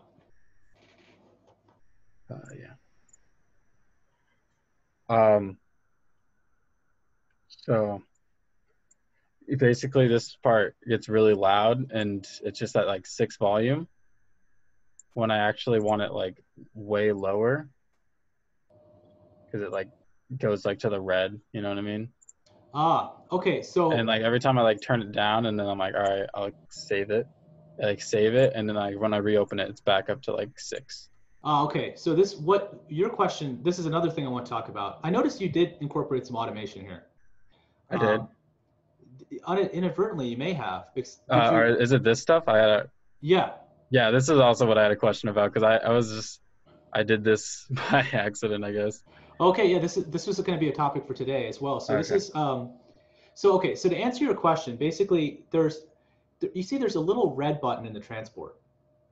Sorry, this thing's in the way. There we go. I'm moving it. This one? So click re-enable automation. Yeah, exactly. Oh, okay. And what that'll do, actually, I think what it's trying to do is you had some automation set. So if you go to that track now, or actually, which one was the one that was really loud? These ones down here. Okay, so here's the problem. You set automation. This is all the way up? Yeah, exactly. So what's happening is that Ableton allows you to have have independent control. So like you're allowed to have something like completely penciled in and marked in, but then you can also like go back in a live environment and change it, and it doesn't affect what you've actually composed. So that was what's happening. But I think what you want is a more permanent change. Like you actually want to change this. So what you have to do is you actually have to change these values. You have to move them down, and there are some cool tricks in order to do that. So this is also a really good segue for today's conversation. Yeah, that's basically the answer. So you just you discovered automation. That's a great thing to discover. Awesome. Yeah, I mean, yeah, I guess I did it here because I wanted this to be quiet and then this to be loud. and I just saw this red line pop up on my screen. I was like, "What is this?" And I just started. Yeah, so moving it. automation. So if you press the A button, all the red lines will disappear. Oh. So that's basically you entered automation mode without realizing it, and you discovered the beauty. Automation is one of my favorite things, and because it gives movement, and so there's a lot to say about that. So cool. if I just move this stuff down. Yes. Slowly. Okay. Exactly, and I'll show you some other finessed ways of dealing with that in a little bit. Okay, cool. Thank you. Of course. I'll be right back. All I'm right. gonna get a banana or something.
All right, guys. Maybe we should get started again. I'm just starting everyone's videos or requesting.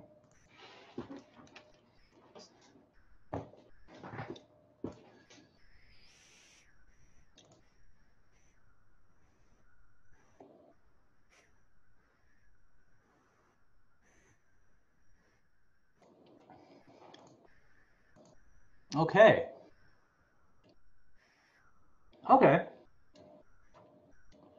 I saw something in the chat. Scale filter device.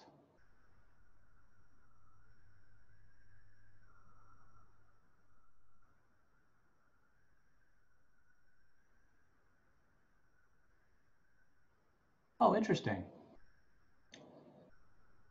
This is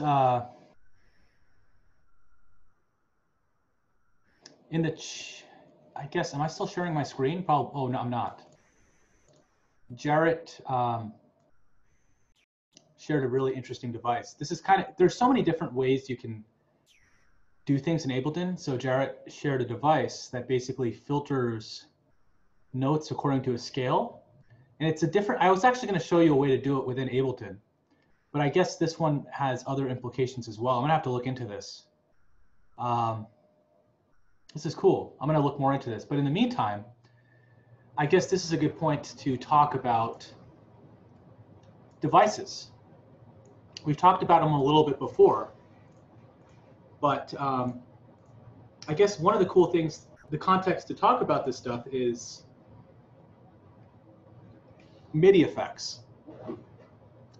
So it's kind of important to know how an effect, like the exact chain, the processing order in which an effect affects an instrument or a clip, or in reality, probably both.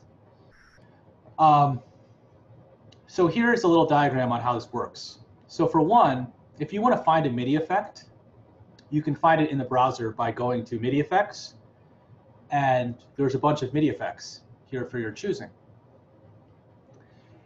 Now, a good one that we're going to talk about, they're all good, but one of the ones we're going to talk about first is the scale device.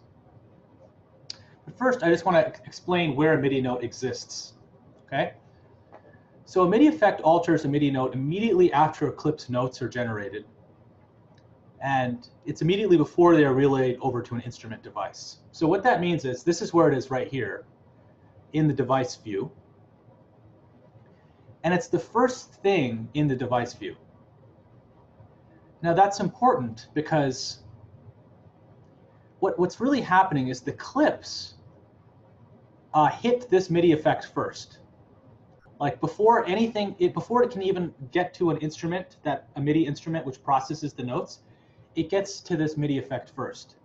And this MIDI effect processes the notes that are coming in, and then it sends it out to the next stage, which is the following instrument. This is instrument because this is this is instrument. I guess that is true. This is instrument. This is interesting because it allows you to do transformations on your playing, and there's so many different transformations you can make. So, and there's also indicator lights. Basically, this is helpful to kind of see the chain of events because processing happens from left to right. That's probably good to know. Put this somewhere. So that's a really important thing to know. So basically, stuff comes in from the left, gets processed. It gets processed by the scale device. It goes into this MIDI instrument called Cannibals Kit, 707 Cannibals Kit. And in between each of these stages, you see these indicator lights to show basically what's happening.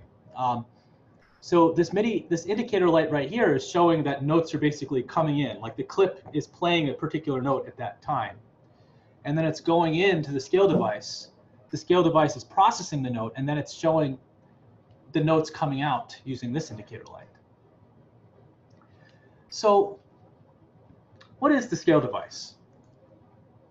Okay. So what it really does, we were talking about this we were doing a way of, we were discovering a workflow that kind of does this, but this is slightly different. The scale MIDI effect, basically, any note that you enter, it'll transform it so that it matches a particular scale. And this is good if you're beginning at music theory, because the notes will sound conventional. They won't sound as strange. I mean, you're going to be playing more safely by choosing notes that will probably, will be more constrained, and the result could be considered more constrained, but it'll also be more conventional, and you won't have to worry about you'll have to worry about less odd things that could emerge. But you might want to get strange once in a while, so that is a downside of using the device. But we'll talk about automation later and how you could kind of use the device and also not use the device depending on which time of the piece you're in. So what the device really does is it transposes notes into other notes. And to understand this a little better, there's 12 spots in this grid, okay? And what this really corresponds to are the 12 pitches in an octave. In case you didn't know this is what a piano, I mean, of course you know what a piano looks like, but the way a piano works is that it's periodic. What's happening is that there are actually only 12 unique notes on the piano, and then they just get repeated. You basically see a group of 2 and a group of 3, then you see a group of 2 and a group of 3, group of 2, group of 3. So these are the different octaves of a piano. These notes get repeated and repeated and repeated, but really there's only 12 pitches to begin with. So for instance, this is C right here. This is also C, but it's an octave higher. This is also C, but it's 2 octaves higher. C, etc. C, okay? So what's interesting about this is that, about this device is, if you give it a particular set of pitches, if anything that comes in will be one of these 12 pitches in any octave, right? You play a note, it comes in, it's got to be one of these 12 notes. And then the decision is made by the device, how will you map these notes that are coming in to different notes that are in a particular scale? So you could constrain the notes that are coming in to match a particular scale, for instance. And you don't have to do too much thinking about this because there's lots of presets. So I'll kind of show you what I mean. So we're here, right? Let's create a new instrument. So we'll use this right here. We'll drag a new device onto this track. This time I'll go to,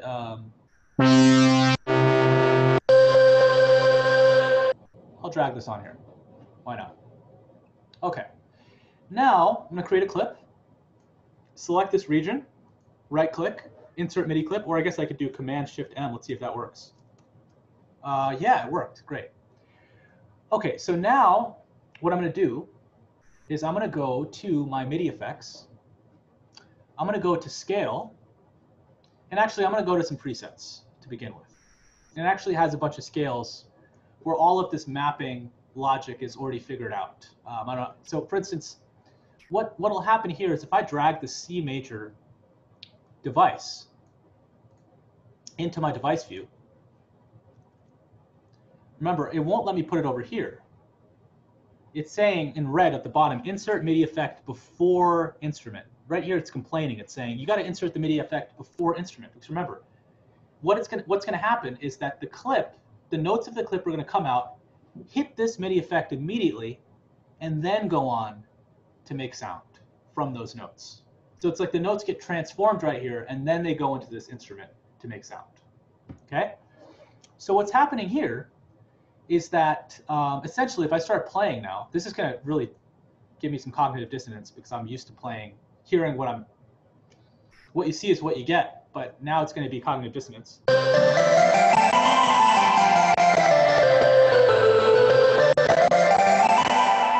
it's impossible for me to play a note on my keyboard that isn't going to be mapped to the C major scale. So for instance, I'm just going to put in some notes.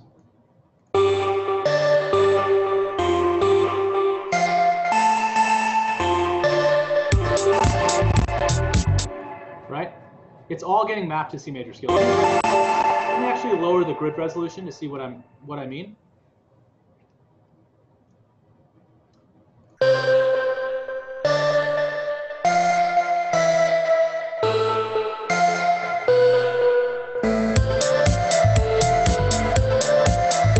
Right? So that's a way you can work. To be honest, I have my own prejudices against this method because it's not, like I said, you're not really exactly playing these notes. These notes are getting transformed immediately into other notes. So for me, it's confusing to do things this way because I'm like, well, wait a second, I wanted to hit that note and now it's here. For me, I find it more convenient just to look up the notes of the scale, type them in, and then fold so that only those notes appear. But you can see how this MIDI effect works, right? It's basically, this is a good way to understand how MIDI effects work in general, even if you don't use this particular MIDI effect. I mean, there are a lot of things you can do. This is a very simple application of what this is doing. And there's more details on how this effect works. So, like, there's all kinds of other parameters you can affect. For instance, you could decide that the MIDI note, that this device only starts affecting notes at this threshold, at notes that are this high, or notes that are this high, right? What these numbers mean, D♯7 is saying it's a D sharp in the 7th octave, G in the 5th octave. So, I mean, there might be some use case where you want to only activate this device at that particular threshold. The range just basically, yeah, you're just basically, it works in tandem, I think, with the lowest function. So it's basically only going to work 40 semitones above this note, I think, is how that works.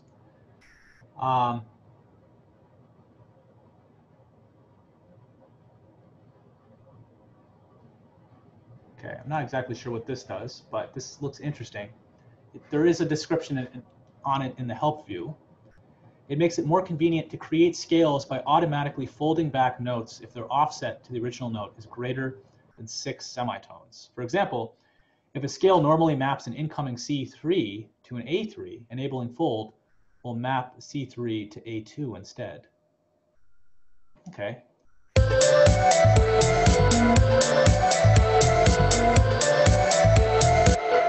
Interesting. Fascinating. I'm not exactly sure. I'll have to get back to you guys on that.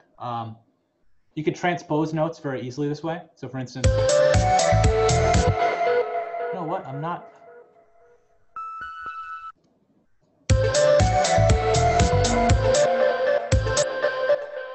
Is this device even working right now? Let me see. Doesn't seem like it is. Oh, you know what? Okay, here's why it's not working. Because right now I've set this threshold to something really high where it's not actually hearing these notes at all. So set it really low, set the range all the way to the highest setting. So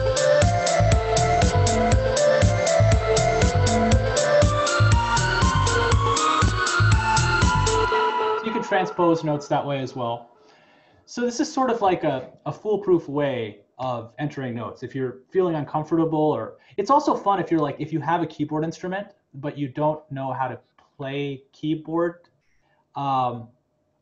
necessarily, what you can do is you can just play in the key of C major. You can just basically play, what I'm trying to say is you can just basically play all the white keys and then slap one of these scale devices on it, and it'll basically transform whatever you're playing into one of these scales. So for instance, I'll put this in Dorian.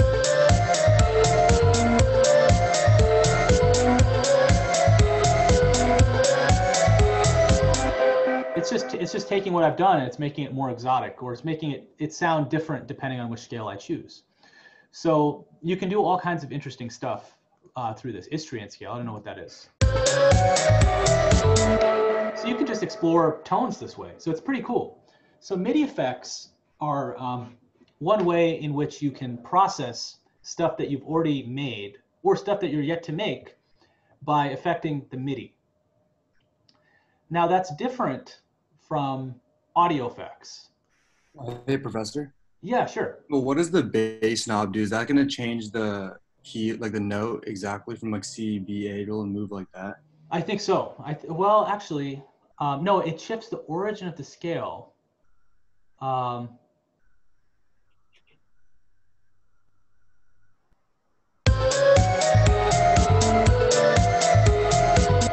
okay. I think what it's doing is it's basically it's changing the mode of the scale, I think.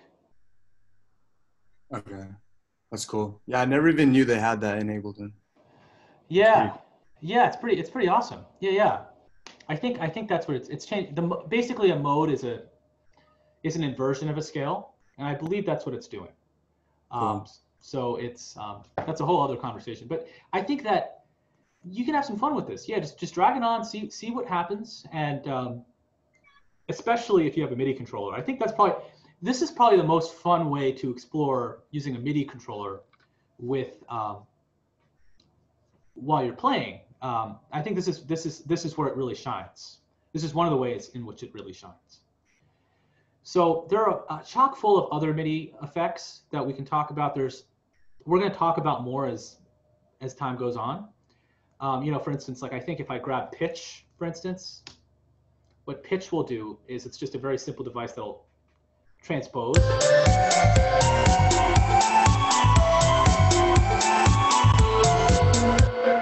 We'll change this note.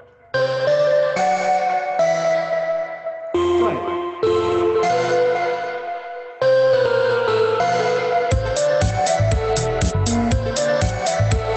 I have to move my zoom thing out of the way. There we go.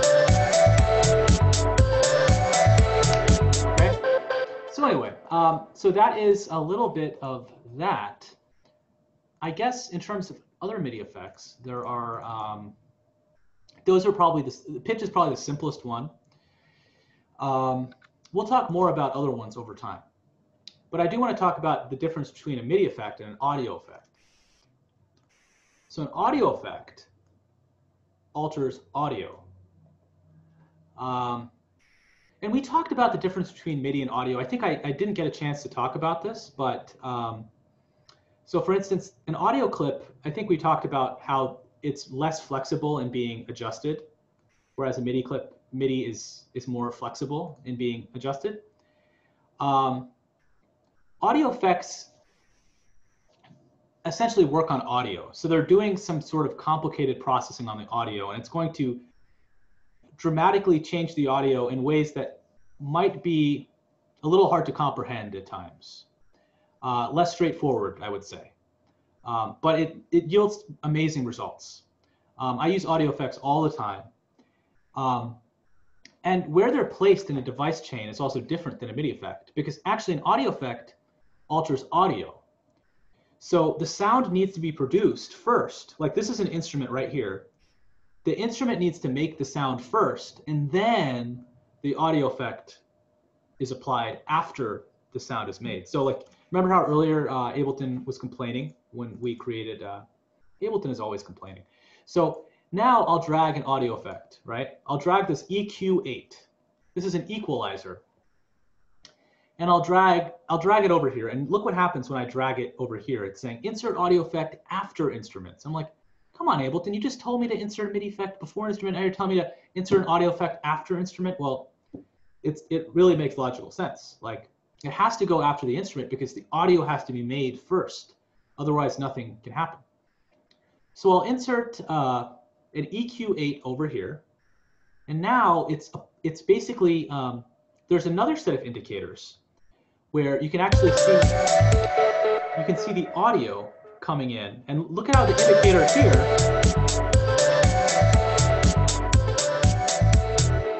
check out the difference between the MIDI indicator and the audio indicator. Doesn't the audio indicator look more continuous? The MIDI indicator looks just like little bleeps of MIDI.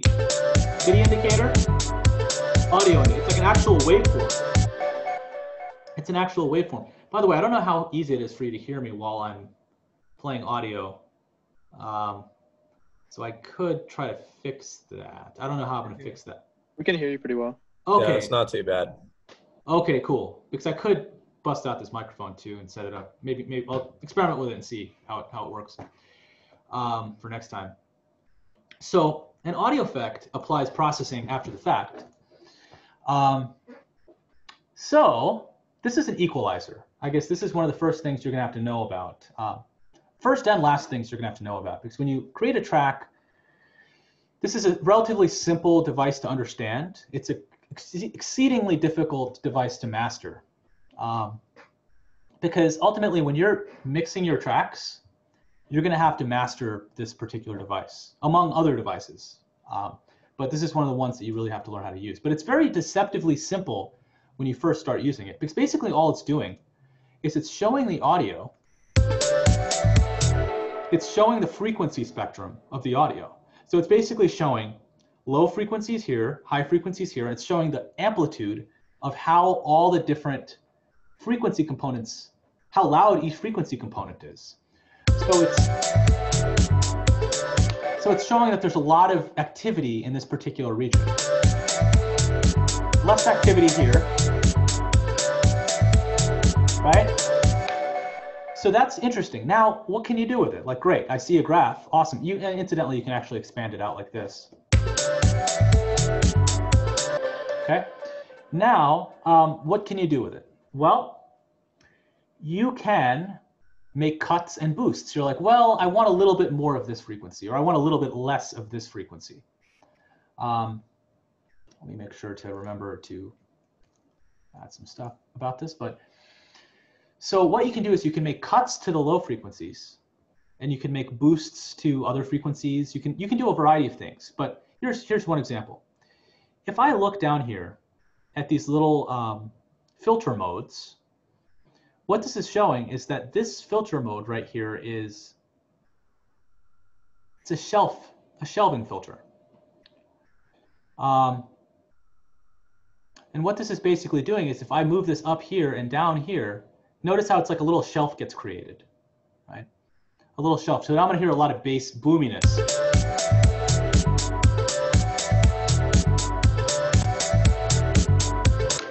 So this little shelf is creating that effect.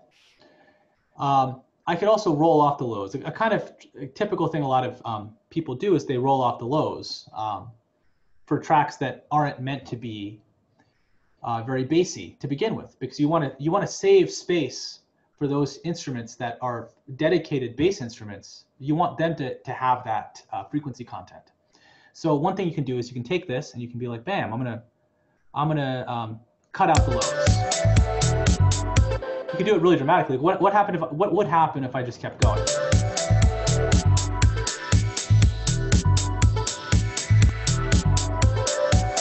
You hear that? If I keep cutting off every frequency, eventually I'll have nothing left, right? So that's what they call actually a filter sweep, because you're sweeping a filter through all of the different frequencies. So, you don't have to do something that dramatic, but let's say you wanted to do something that dramatic. Let's say like, you could totally do that. And that goes into the land of automation. Before I explain how to do that, I guess I'll just explain what these different modes are. I'll go more into detail about what all this stuff is, especially when we talk about mixing. We're going to continue talking about that stuff, but you can basically adjust the different, each one of these points is a particular spot on the frequency axis that you can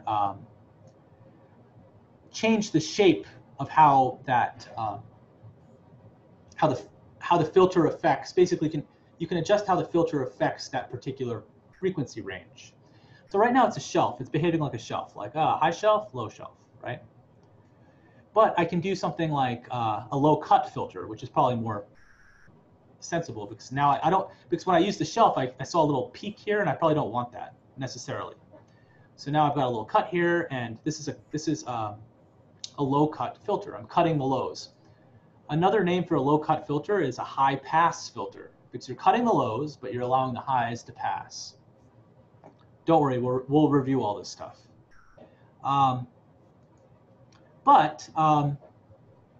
Notice how if I change this frequency value, you can actually do that sweep that I was talking about, right? So what if I wanted to, okay, what if I wanted this value to change over time? What would I do? Okay, first let me give you a scenario where this would happen. First of all, compositionally speaking, I've been looping this over and over again, but there is something to say about composition on the one note, and there's more to be said, there's a lot more to be said. Use repetition to your advantage. Usually something impactful occurs every time a piece is formed, repeats. But you want to repeat things in such a way where it's fun to experience the repetition. So for instance, I have this little loop right here. What I'm going to do here now is I'm going to repeat this 4 times. I'm going to turn off the loop mode. Everything that I have right now, they're all loops, right? They're all set to loop mode. I'm going to make it so. Set this to loop mode. Set this to loop mode, and set this to loop mode. I'll set this to loop mode too. And then I don't want this right now. So actually, there's a shortcut called 0 where you deactivate a clip. I'm just going to deactivate it. I don't want it right now. Okay. So what I'm going to do now is I'm going to take all these clips and I'm going to extend it. So they're all 1 measure long. I'm going to make it so that it happens 4 times. Okay. And on the 5th time, I want something to happen interesting between the 4th time and the 5th time. Okay. So for instance, did I mute something? Oh, I'm soloed on this track. So what I want to happen is it's going to happen 4 times. In fact, I don't even want this thing to come in right away. Less is more. You want to gradually build things in. So like this little da da da da da. I'm gonna save it. I'm gonna save it for like the 3rd time.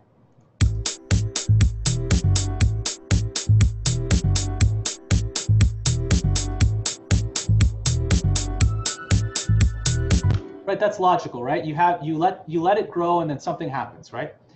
Let's say I want something more dramatic to happen right here at this point in time between the 4th and the 5th bar. Let's say also, let me add a locator here. How do I add a locator to signify that there's a new section here? Right click. Yeah, I could have set it and forgot it. Set it and forget it.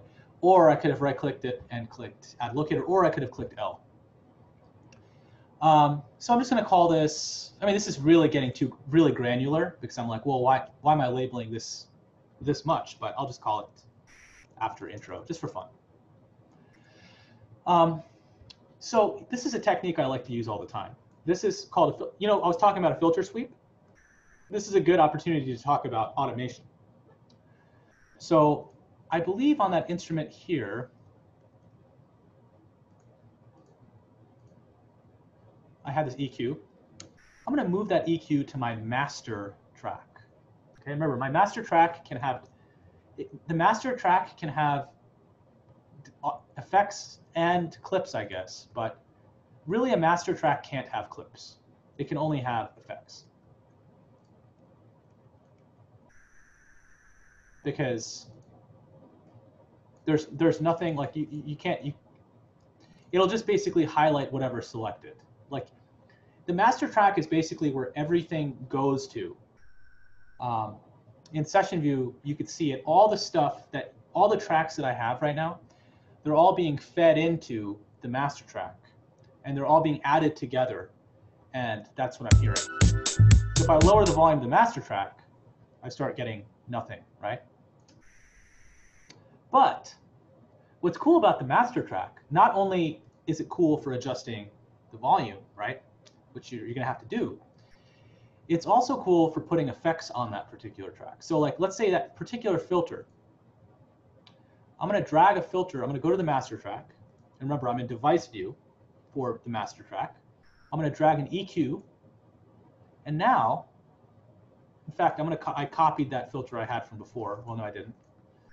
I want to do something where the filter sweeps exactly at this moment, ushering in the beginning of this after intro section. I want it so that it goes to nothing. Like it basically does this. I'll show you what it does.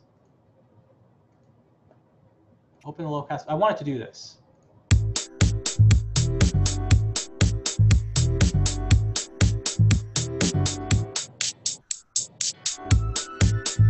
Something like that, right? I want it to kind of do that little filter sweep thing. How do I get it to do that? Well, there's this thing called automation. Okay. Automation. I guess I'll just explain it to you. If you press A, you'll expose automation for all the different effects and parameters of your particular track. What automation is it basically allows you to change a parameter's value over time. So that, let's say at this earlier point in time, you want the value to be here. At this later point in time, you want the value to be there, right? That's like perfectly reasonable thing to want to be able to do. So, whoops. With that being said,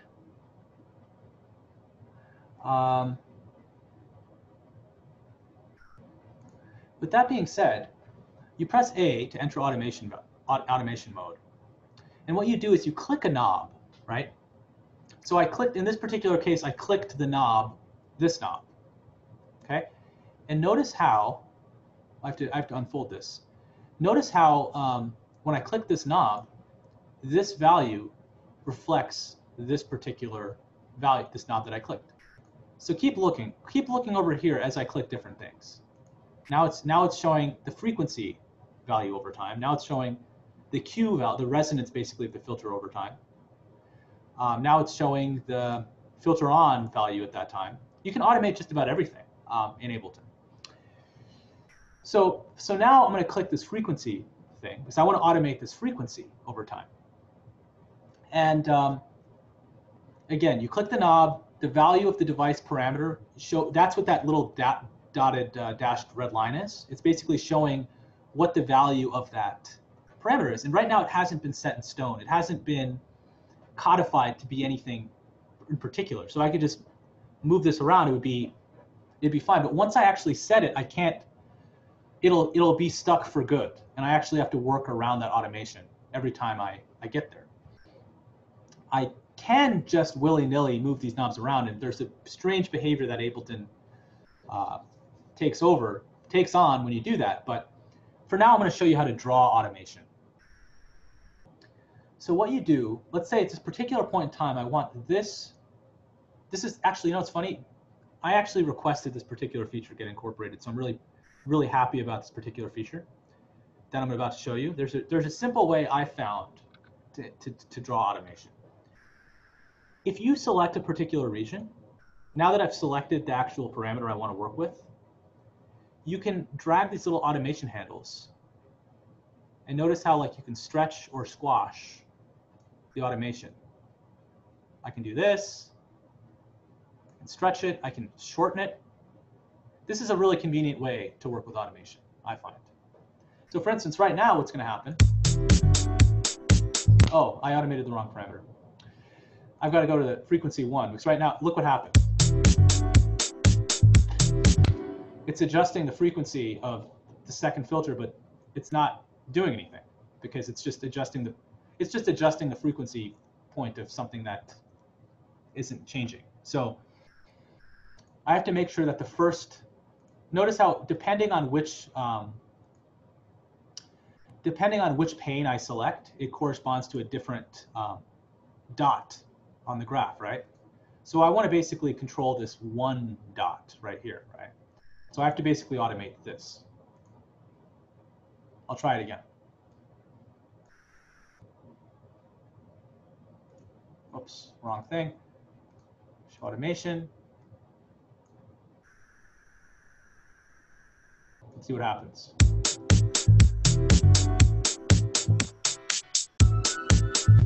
Right? You could do something in reverse. Like maybe that's not what I wanted. Maybe I wanted this.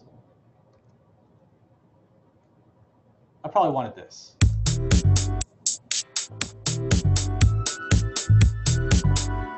right? So that's kind of fun. Automation, it's so important. I use it all the time. So that's one way of working with automation. You could also drag points. Like you could once you're in automation mode, you could copy and paste different sections of automation. So you can do things like this. There's nothing stopping you. In fact, it won't copy the clips underneath the automation. It'll only copy the automation that you've created. Maybe that's a little harsh. Maybe I don't want that high frequency to start so high. Maybe I want it to start a little bit lower.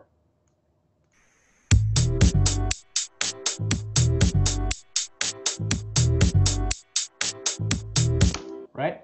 So that's something you can mess around with pretty simply.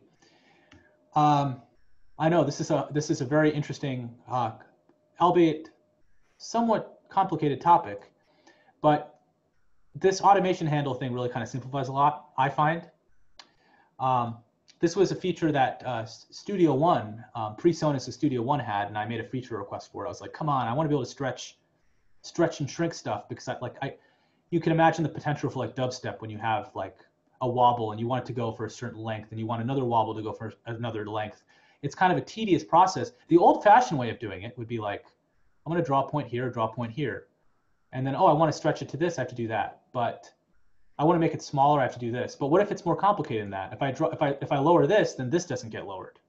But now, my way, you can just lower all the points at the same time, or stretch all the points at the same time. So it's like a feature I requested and a feature I use all the time.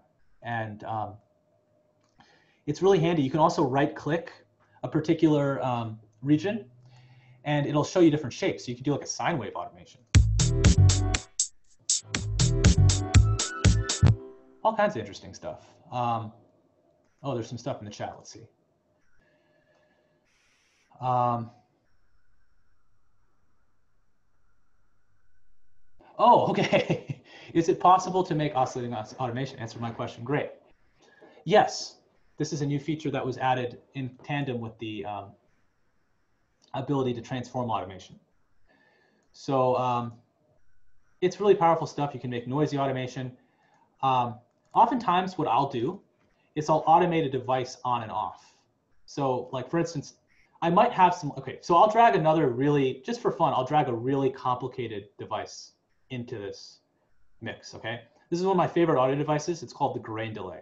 It just like messes everything up, and it just sounds so messed up and awesome. So I'm gonna drag this grain delay on here. I'm gonna drag like a weird preset on it.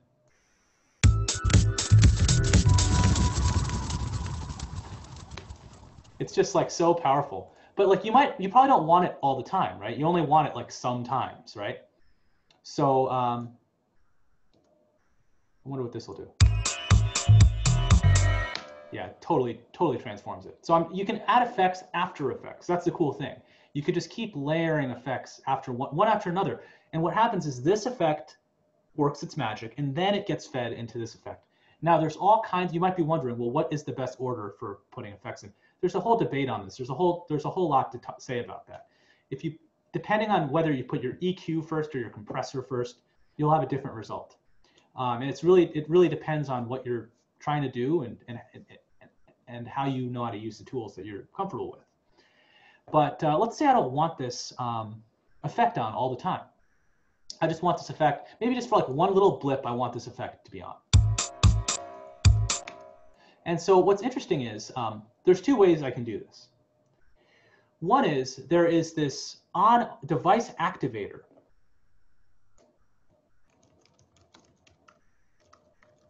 And then the other thing you can use is dry wet. Okay? What the device activator does is it literally turns off your device. So you can automate that value. Remember, it's just like everything else in Ableton. You can just click this thing. You don't have to click it. You can right-click it, so it doesn't actually turn on. If you right-click it, it'll stay where it was, right? You right-click it. So let's say I just want it on for this one moment. Well, I just have to set it to be off for every other moment. So I draw a point here. It's kind of a little bit annoying, like that. You have to draw another point here. You have to bring it down to do this.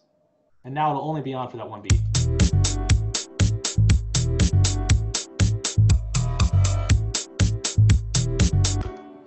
So you could do stuff like that. And like with the automation transform tool, you're like, well, I didn't want it to be that long. I can just shorten it. Or you can be like, I want it to be that long.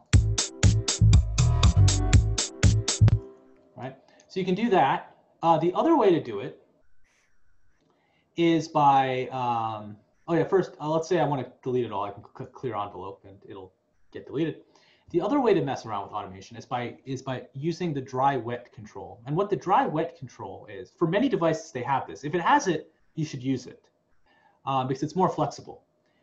It's more robust than an on-off switch because it basically, what it says is what percentage of this effect is affecting the sound that's coming into it. So if it's at 100%, this effect is completely working on every iota of sound that's coming into it. If it's at 0%, it's as if the effect isn't working at all. So you see the difference? So like it's basically, as I adjust this value, it's like I can turn on the value all the way to 100%. I can turn it down to 0. So this is probably a cooler way. So I can actually automate this instead of just having it be on and on. I can do something like this.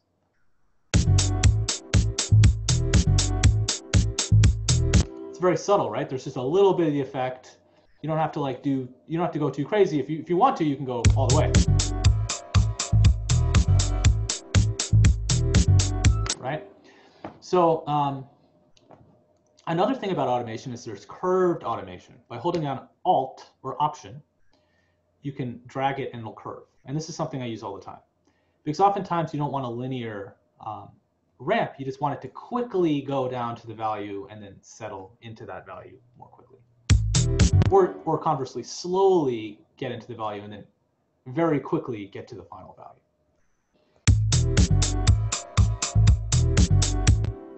Okay, so that's a little bit of automation. Let's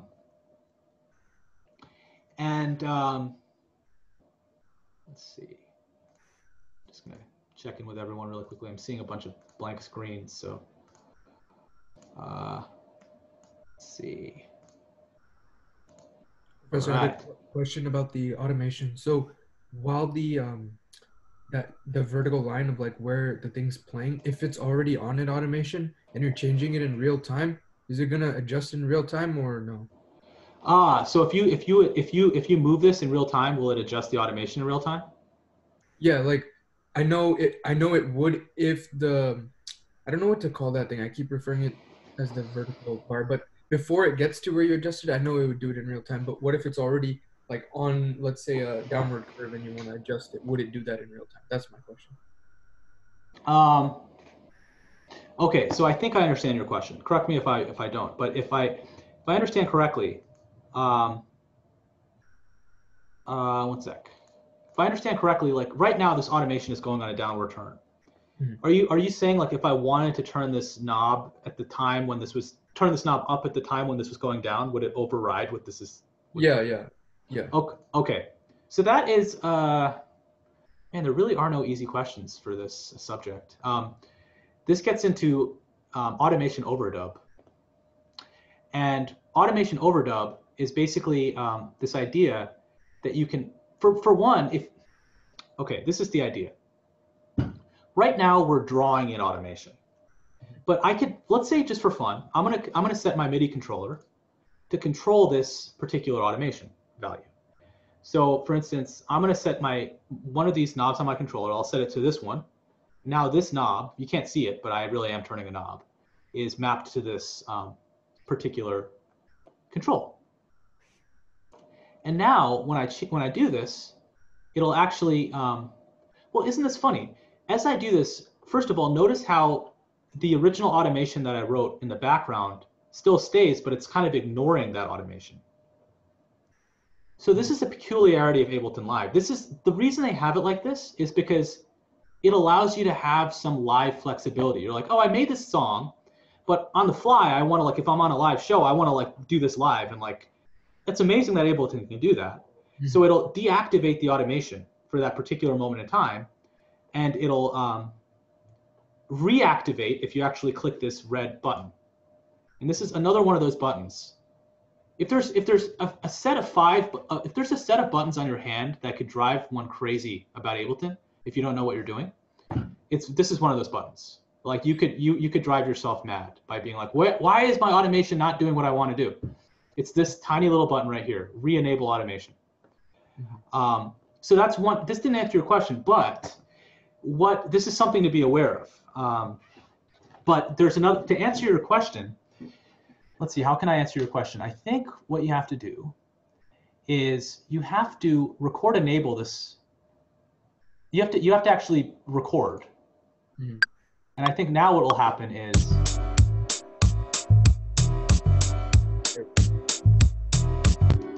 now, sadly, if you're used to Pro Tools or other DAWs, there's more automation capabilities in those softwares. This is what they call latch automation, meaning like, notice how like what I wrote in. Notice how like maybe you wanted to keep this section, but you like started tweaking stuff here, but then this stuff got overridden. You're like, man, I really liked what I did here in the automation, but I just want to like temporarily automate this thing, right? Let's say you're in that scenario. So I'm gonna get back to the right. Somehow I automated the tempo really quickly, so I'm gonna unautomate that. By the way, if you've automated something, a little red dot will appear.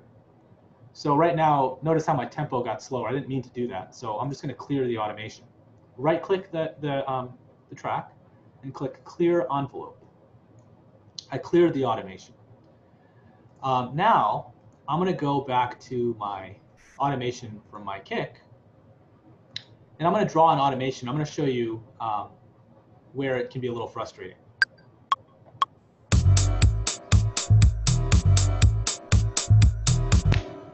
Notice how like when I let go of the control, it just overrode everything else, right? It just it settled in at the level I stopped letting it be at, okay?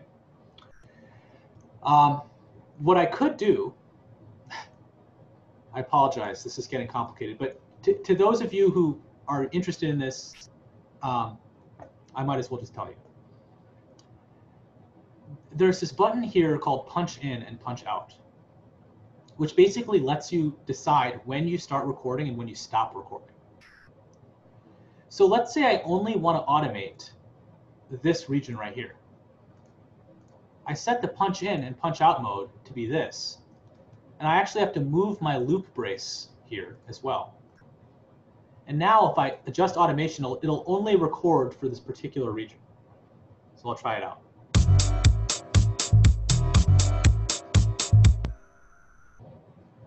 I know that was a lot of information to take in. You don't have to know that. This is getting kind of fancy. Really, truthfully, the easiest way to work with automation is just by drawing it in. So if you don't have a controller or anything else, that's fine. Just to recap, I just want to recap here. You have a particular parameter you want to automate. You find the parameter itself, you click it. The appropriate lane of automation appears on the arrangement. You select the time you want to automate over, and you basically draw some automation in. And that's basically, that's the 99% of the time the way you're going to use automation. Oh, great. Okay, okay, I'm happy that it worked. Okay, cool. Yeah, the problem with teaching a class like this is that it's not like there's a point when hierarchy breaks down. It's not like, oh, let's learn addition, let's learn subtraction. Like invariably, you're going to ask a question where I have to like get really deep and answer it. It's not going to be an easy thing for a beginner to understand. So that's just the nature of the beast, and I apologize for that. But the good side of it is Ableton it's really a powerful tool, and it can accomplish what you seek. So ask these questions, and if you feel lost, hopefully my homework assignments will help you feel a little more connected to the material. I know it's a long time to concentrate. 3 hours is a long time.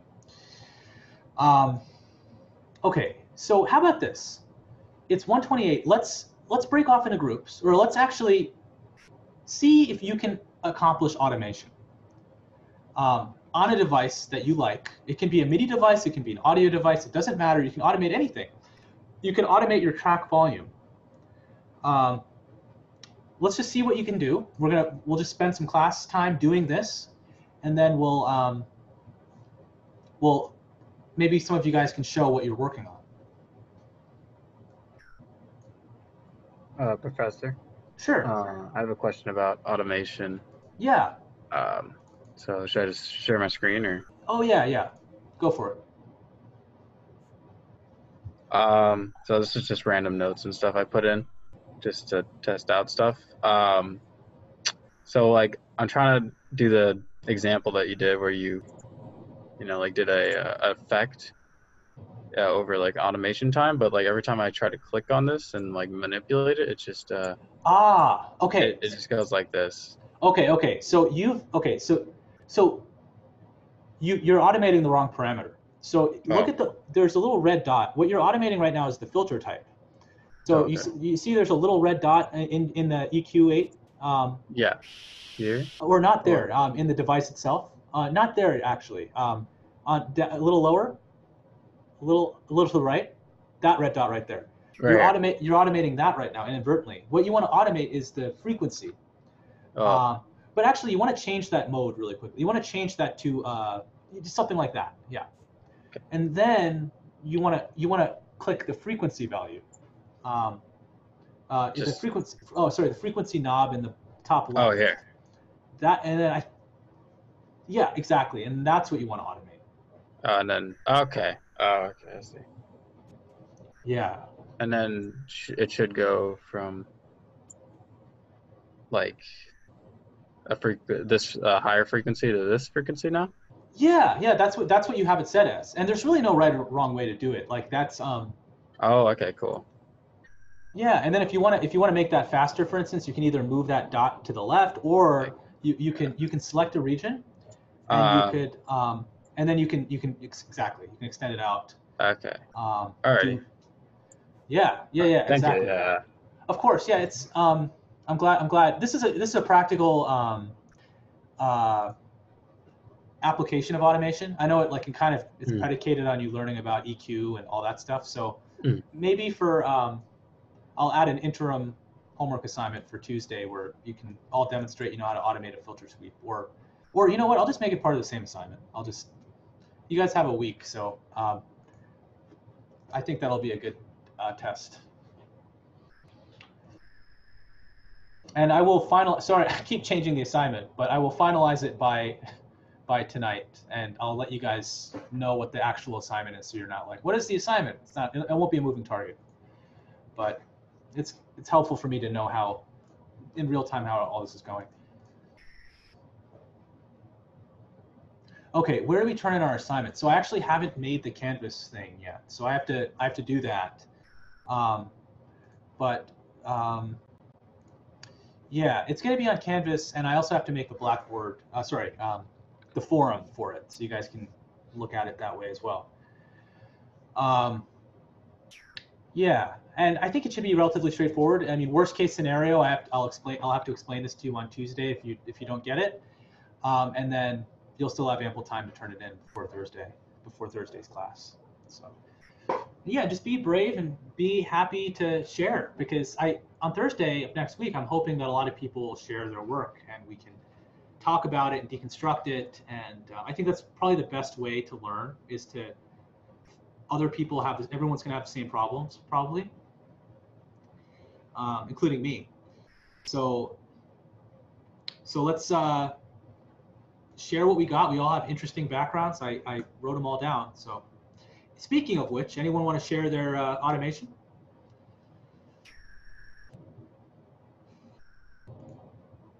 Professor, quick question before someone shares. Sure. For the OneNote, so there's like a lot of things that we're adding. Is there any way to like search the notes in OneNote if you're working on a specific effect? Yes. So if you go to show, like if in the top left, show search, you can actually search the entire notebook. Yeah, I'm doing my sorry. It is.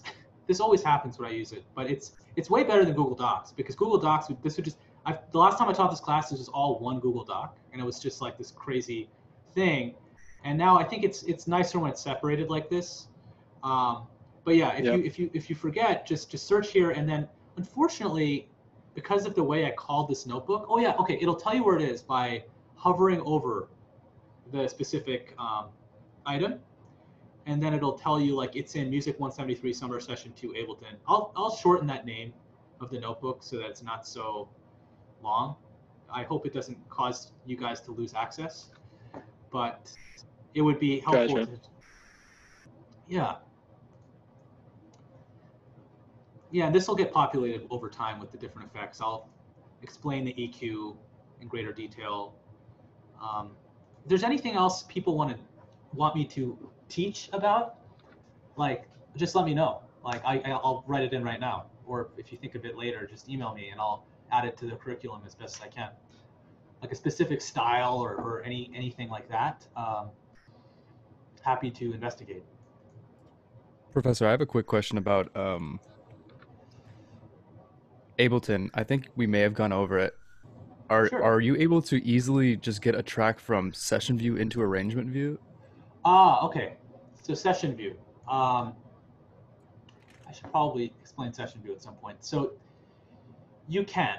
So let's say, okay, I'll just do the inverse right now because let's just say hypothetically I'll do the inverse. So if I want to drag all these to session view, I'll select all my tracks. I'll collapse the browser. Select all my tracks and copy them. I think you can, okay, one way you can do it, I think, it's been a while since I did this, is you can consolidate time to new scene, and then that'll actually make a scene with what I just made an arrangement.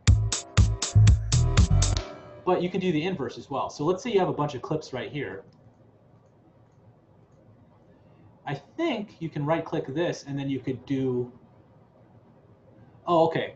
There's two ways to do what you want to do. What you can either do is you can select all of these, and then copy, and then what I do is I just paste, and it'll appear correctly like that.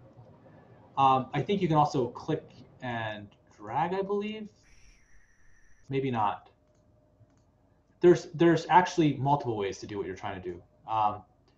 You can copy. You can just select them all and then copy and paste like I did. Oh, sorry. Is that true? Let me see if that's actually true. Yeah, the copy and paste works. It works for multiple? Oh, you have to hold on Shift and then it'll work for multiple. Oh yeah, and you can just press Tab actually. Okay, so what you can do is you can drag all of them. You have to Shift click all of them so that they're all selected.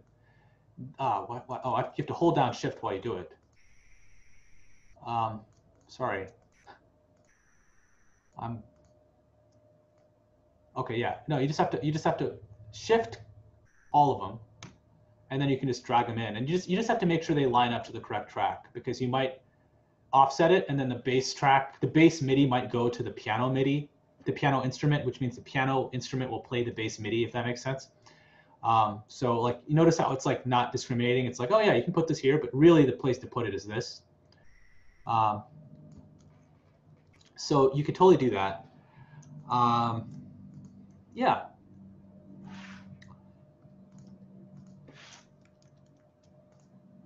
Yeah, just to kind of wet your beak a little bit. This is kind of a non-linear way to sequence stuff. So it's a fun thing to do. In fact, while you guys are working, I'll just make something in session view, and hopefully it won't be too loud and distracting. In fact, I'll just turn off my audio from Ableton. So I think it'll just play on my computer. Okay, great. So it's just playing on my computer and you can't hear it. And if you have anything to share, feel free.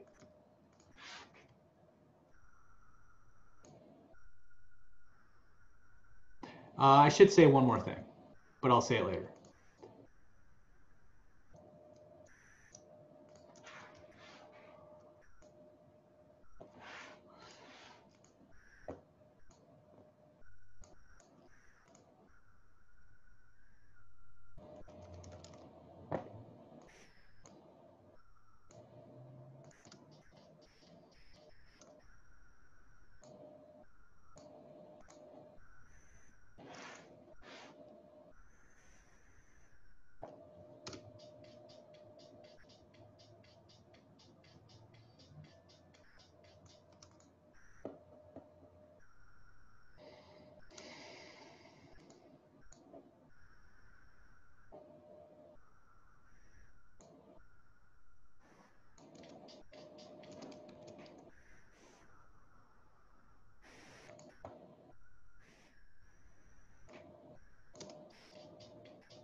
You guys can't hear what I'm doing, right? Okay, cool.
Oh.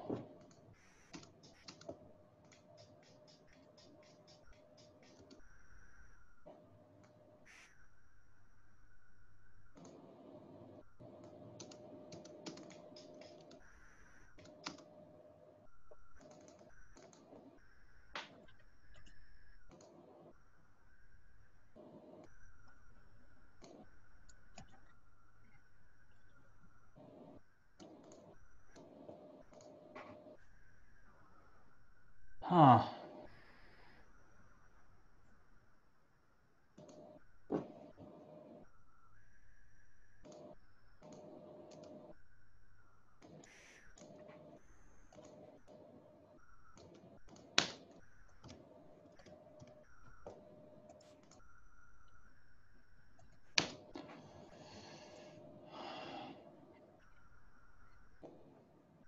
Okay. Anyone want to share anything, or I could show you guys a little bit more stuff if no one wants to share.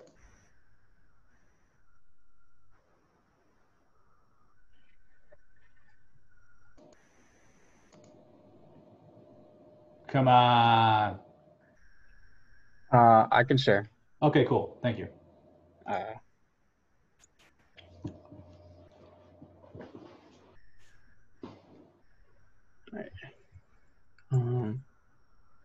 Oh no.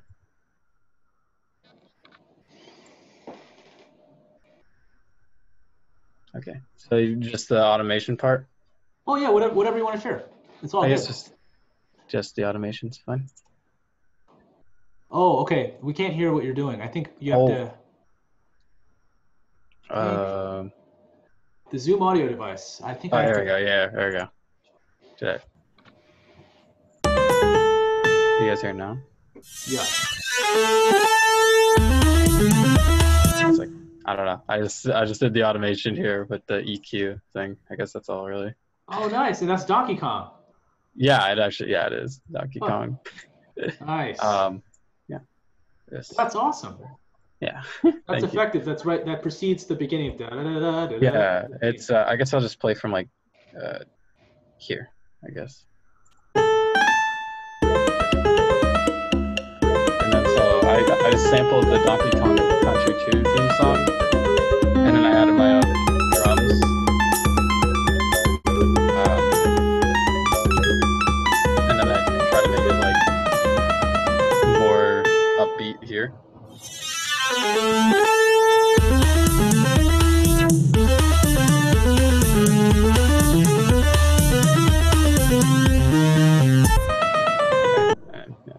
Nice. That's great, Thank you. man. It's bumping. Thank Wow. Thank you. I like it. Yeah. Man, I've been on a big SNES kick lately, so I want to play some Donkey Kong. It's great. I got to sample it too. Yeah, you're getting some thumbs up on Zoom. That's great.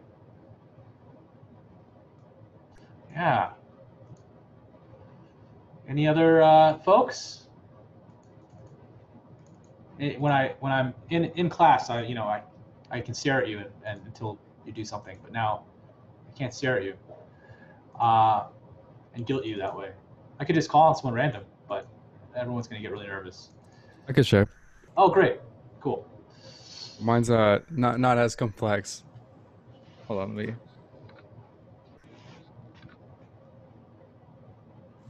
Can you guys see? Oh yeah. So all I just have this little instrument. It's just a synth, and what I did is I automated the filter cutoff. Oh wait, I'm gonna have to. 1 second. I do output to Zoom audio device, right? Yeah. Did you click share computer sound before you? Yeah, I did. I'm not seeing it on here though. Weird. Maybe I'll just see if it works. Can you guys just let me know? Oh yeah, I can hear it. It's just like an arpeggiator. Kind of hear it over here.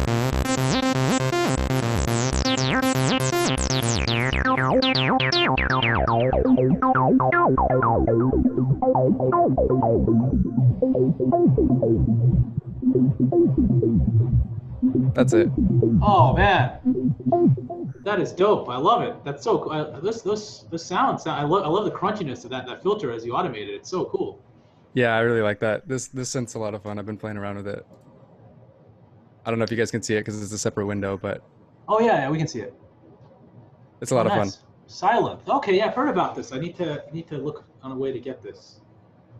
I think I might actually have it. I have to look more into it. That's really cool, man. Those are really powerfully nice sounding synths, and the automation really helps. Yeah. Well, great stuff. Let me see. One of my downloading sprees. I'll see if I. No, I do not have that one. Gotta get it. I actually caved and just ended up buying it because it was so hard for me to find a suspiciously free version of it. Really? Okay. Yeah. Well, I've heard great things about it. Like it's like one of the industry standards in like in terms of good synthesis sounds. So that's awesome. Oh, and you also said that you found a good, pretty cool $80 MIDI controller if anyone's interested. Yeah, I'll send a link. It's actually refurbished, but we count those, right? Oh yeah, I think that's like I mean, I've had pretty good luck with used stuff personally. With that being said, I did buy a 25 key MIDI controller once on eBay, and one of the keys was messed up, but I don't think I read the description correctly enough. This one's sold by the manufacturer, so it should be like up to their standards. Okay, let's see. That's right. Launch key mini MK3. Yeah, this is good. So this is so the pros and cons for something like this are it has 8 knobs, which is awesome. It even allows you to use buttons which correspond to session view. Also, this particular controller, it integrates with Ableton really nicely. The only con I can think of with this is that the keys, it depends on your preference. Like the keys, these are like compact keys. So like they're not like full size. So like if you're used to that particular ergonomics, then that's one thing. But if you're used to playing something like a melodica, or I mean, it's really not that difficult to adjust to. It's just like this one would totally work. In fact, I think Andy found a keyboard like this as well that had these kind of compact keys. It didn't have all the bells and whistles that this one had, but it can get the job. Yeah, the one he found was like $30, but it didn't have the knobs. It didn't have these capabilities that this one would have. So this is actually a really good deal if you're interested in a keyboard like this. I should put this in the. I've just been looking for an excuse to buy one of these, so Yeah. as soon as you gave me one, I went for it. I hear you, man. I hear you. Like, there's technically no textbook cost, so it's just good to have a. I have a gear problem where I just like gear too much, so it's an excuse to buy it is always a good one. Let's see. I'll put the link to that in here until it gets swooped up, I guess, unless they have a running collection of it. Let's see. That is. It's kind of strange. There was sold out of the ones that aren't refurbished, and oh. Yeah, it was really strange. That is strange. But mine did deliver, so they are sending them out. Oh, nice. Okay, so you ordered or shipped. Sorry. Okay, awesome. All right, man. Well, you're going to be a happy camper, and yeah, and Novation created the original launch pad. So I mean, that's you guys might be familiar with the Ableton Push. That's another cool controller, and Novation created the first version of that, and it basically is like a cool controller. And what your keyboard does is it basically has it has some of the buttons of that, and it also has the knobs of that. So it's like a really cool, compact solution. So you're gonna have a lot of fun, my man. All right. Well, I guess it's 1:51. So yeah, I'll stick around if anyone needs some help or wants to talk about music or anything. I'm around. So yeah, I guess we'll call it if that's what it is. I guess I'll show you the session view stuff another time. I have a question. Sure. I missed the first class. Is there anything I should know, or should I? Oh, I would just watch if you're trying to catch up, I would do one of two things. I would watch the YouTube video that I posted on it. It's on the OneNote on. I saw that. Oh, you saw it. Okay. In that case, then I think you're pretty good. If you watch that and or even if you just read everything in the OneNote, I think you'll get caught up pretty fast. It is a lot of stuff. It's like the equivalent of 2 classes because it's hyperspeed ahead. So. Okay, cool. Yeah. And I read about the participation attendance. I just wanted to check in about that. Yeah, so that is basically the specifics on that are to be determined, but it's going to be such that you have to you just have to basically comment on your fellow students' work, and because there's a lot of students. Oh yeah, thank you.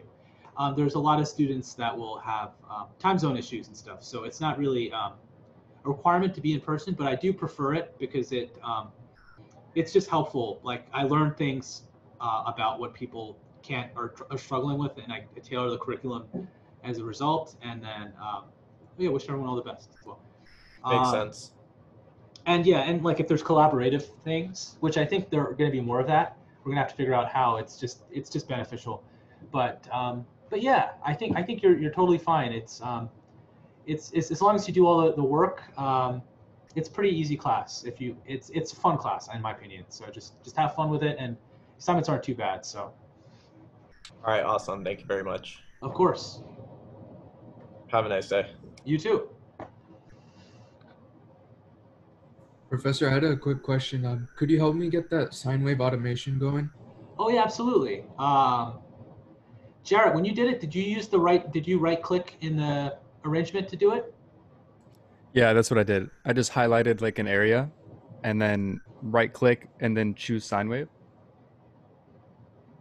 based on where you want that sine wave, because it'll occupy the whole space that you choose. There you go. Oh yeah. It's a little finicky though. You're gonna have to like kind of play with it. Yeah, and if I really recommend the automation. You're muted. Oh, I'm muted? No, sorry. Okay. Upo's yeah, muted. I was wondering why the amplitude of the latter half of the sine wave was so much lower, but I think it's because the standard I set the standard automation to so high, so it was basing everything off of that. So like.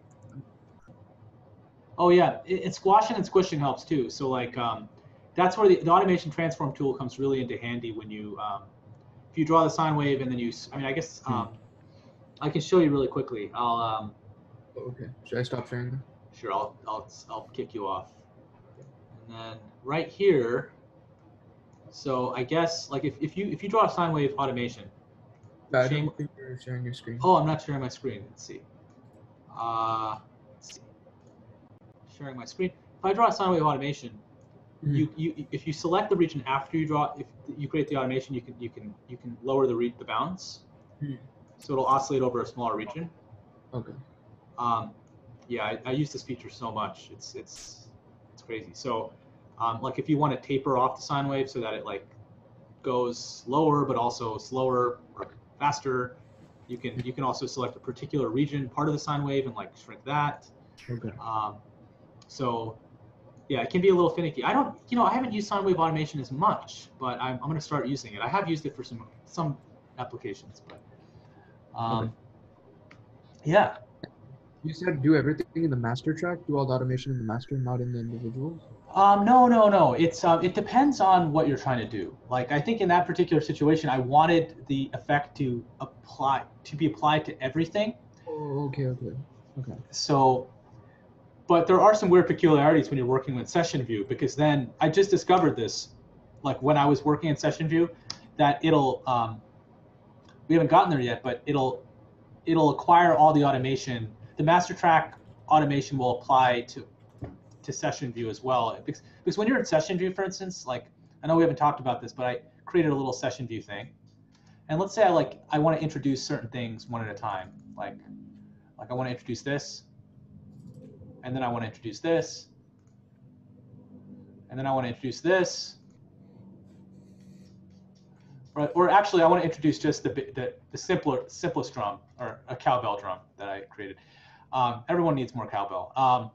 If you get to this point, you'll find that it's also moving along in the arrangement. So like the consequence, there are some consequences to putting automation in the master track. Because if you check this out, if I'm playing the same thing I was just playing, Also, like this. Can't hear what you're. Oh, you can't hear. Oh, okay, never mind. Let me change my. Thanks for letting me know. I guess I'll redo that demonstration. Let's see. So zoom audio. So if you're in a situation, let's say I'm like, well, I want to start out with a little bit of piano, and then I want okay. Sorry. Start with a little bit of piano, and then introduce the bass. I did it wrong. Sorry, bear with me. I did it right the last time. Let's see. Introduce that, and then bam, introduce a little bit of bass. And then I want to introduce a little bit of drums a little bit at a time. Oh, that was the wrong drum. Okay. Everyone needs a little bit of cowbell. There we go. But notice, as I'm doing this, it's still moving along in the master timeline. So a negative consequence of this is that if I'm like playing along in the master timeline, it'll actually pick up the automation. Well, I can't like stop it. So you might, what you might want to do, this is getting kind of technical, but what you might want to do is you might want to group everything. We haven't talked about this yet, but you can group all the tracks by Command G, and you could apply the automation. You can put the effects on this group. Basically, this group is a container for all the other tracks, and then that kind of prevents that behavior. I don't know how important that is, because you could really honestly just move the cursor all the way where there's no automation. So, but anyway, really, long story short, if you want the advantage to putting automation on a master track or a group track is that it transfers to all of the things that are being sent to it. So you can process multiple things at once. Okay, thank you. Of course. I was wondering if you could help me hook up, because I went into my garage and I found this keyboard. It's an 88 keyboard. I was wondering if you could help me hook it up. Yes. Ableton. Absolutely. Now, what is the brand? It's Casio. Casio. On the back of the keyboard, do you see a USB port?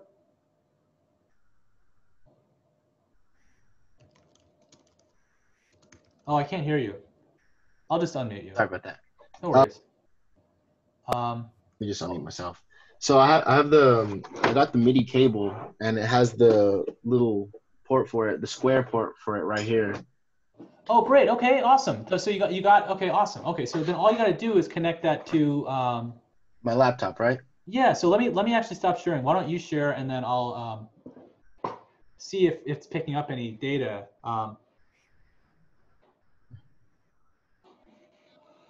Let's see. Can you see that? Yeah. Okay, and then well, I'm just messing around. This is a little bit messy, but you said it should be in your preferences, right?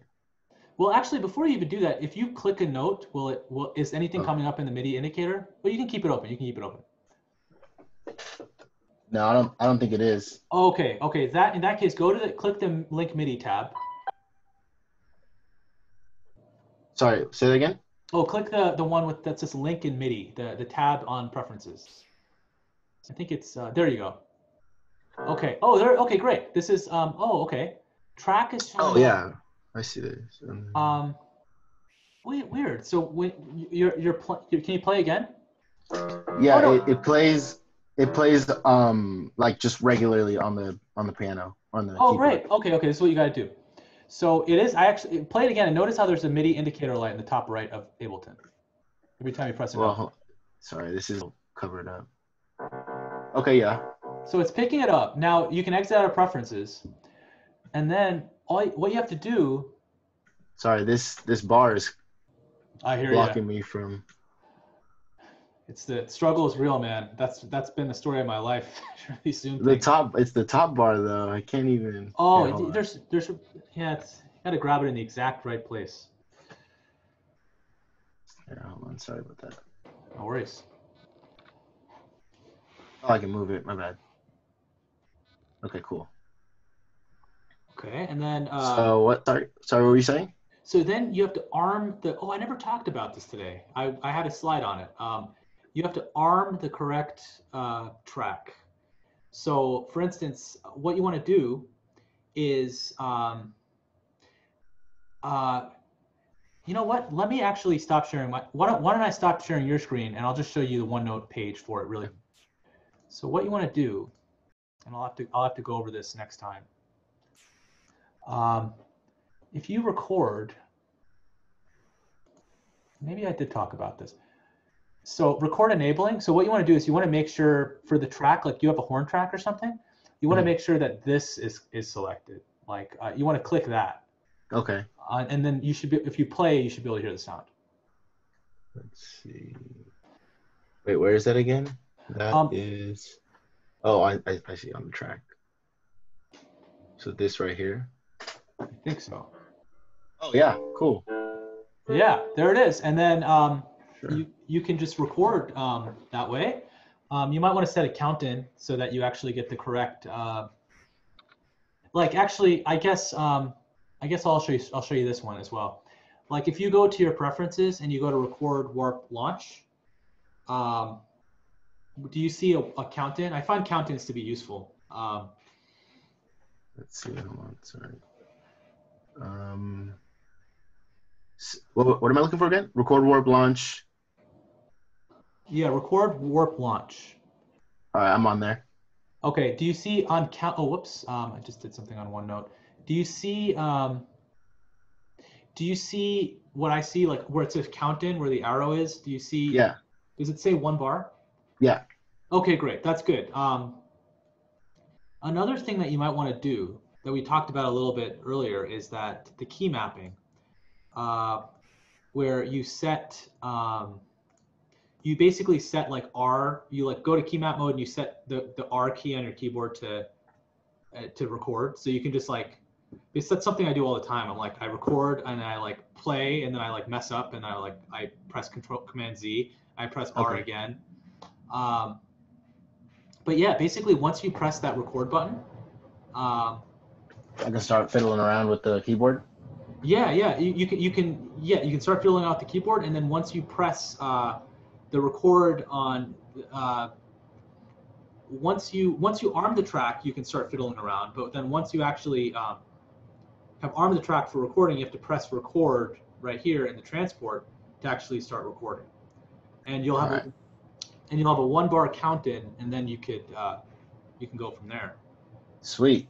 Thank you so much. Yeah, absolutely, man. Good luck with this. There's all kinds of little details about it, but let me know how it goes. I'm excited. All right. Thank you. Of course.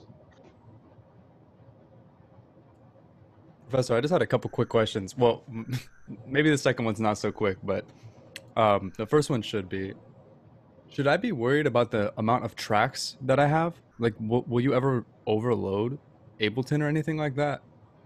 Ooh, I think it depends on it. That's really depend. Okay, you're familiar with the CPU indicator on the top right? Oh, no, I wasn't. So okay, so there's a couple of things I can say about this. Invariably, depending on what type of work you do, you're gonna run into overhead. Like, are you familiar with? I mean, there's a lot of film scorers. They use hundreds of tracks because they use all these fancy libraries. But there is it's sort of agonizing unless you have a really fast computer to work that way. But there are certain things you can do to make your life easier, and one of those, in fact, let me before I forget. One of those things that you can do is you can go to where is it? I think it's. Is it that buffer size? Yes, that's the one. The buffer size. If you change the buffer size to something really high, that will help you. See, it's a trade-off, right? Because if you set it to be really low, it's really good for recording because then you can record in real time. If you set it really high, it's like there's a second delay between pressing the note and actually hearing the note, but it like plays back seamlessly. So I think especially once you start like mixing and mastering, you're gonna find that it gets agonizing to work with multiple tracks depending on what kind of stuff you're working on. I haven't actually, my computer's been pretty good to me so far, at least for the stuff I've been doing, but I need to test the limits. But there are certain ways you can free up resources. And one of those things is called freezing a track. So what freezing a track basically does is, it can be like a little costly for all the MIDI instruments, especially if you have like silent, like multiple instances of that. Like that, they'll probably start heating up pretty quick. What you can do is you can right-click the track and you can click freeze track. In fact, this is something I should talk about as well. And what that is it basically saves on resources for that. Okay. And you can't edit it, so you have to unfreeze it before you can do it. And to save even more resources, you can right-click it again and click flatten. And that basically converts the... Ooh. But it's cool, but it also sucks because then it's a destructive process. You can't go back. You can press on... Yeah, it's so... Okay. So... It's like you have to commit to what you want to do. You can, freezing is a nice. You can always, what you can always do. You can just save a different. In fact, I should mention this as well. There's so much to go over, huh? There's always so much, and I always over budget. I always think that I don't have enough, and then there's invariably too much. Or it's different than what I was expecting to talk about. But what's a good way to go about this is if you are concerned about the MIDI getting destroyed, just save a different. You can always save live set as like version with MIDI. Mm-hmm. And then like you'll never lose it. You can always just drag it back in. Yeah, totally. And that'll it takes some commitment. And I'm always like, I'm so wishy-washy. I'm like, oh man, I want this. I want to be able to edit the MIDI until the day I die. But maybe it's like a good solution just to freeze and flatten. You don't have to worry about it. Sure, that makes sense. Thank you for that. Yeah. The second question I had is, it's a strange question, but you told us that we were supposed to make a song for the next homework assignment. And as I mentioned in the introductions, I've always played around with instruments, and I've always, especially like electronic instruments like these VSTs and things like that. But I've never actually played an instrument, nor have I ever been into composition or of any kind. I've always, fiddled, but not like seriously sat down and composed. So, I'm like throwing together, I'm using Session View a lot just to kind of get some like tracks down, click in some melodies, things like that. But I'm really struggling. Let me show you what I have now, if you don't mind. Sure. Yeah, absolutely. I'm really struggling on just getting a melody. Like, you know, I'm listening to all these like really simple melodies. I'm you know, big into things like Daft Punk and Kavinsky like that. So they have these very simple electronic melodies, but it's almost deceiving how simple they are. Do you know what I mean? Like, it's Oh, absolutely, yeah. so this is what I have right now with no melody. I just can't find a lead for it, and I was just gonna kind of ask like maybe some techniques or strategies on developing a melody. Do you know what I mean? Oh yeah.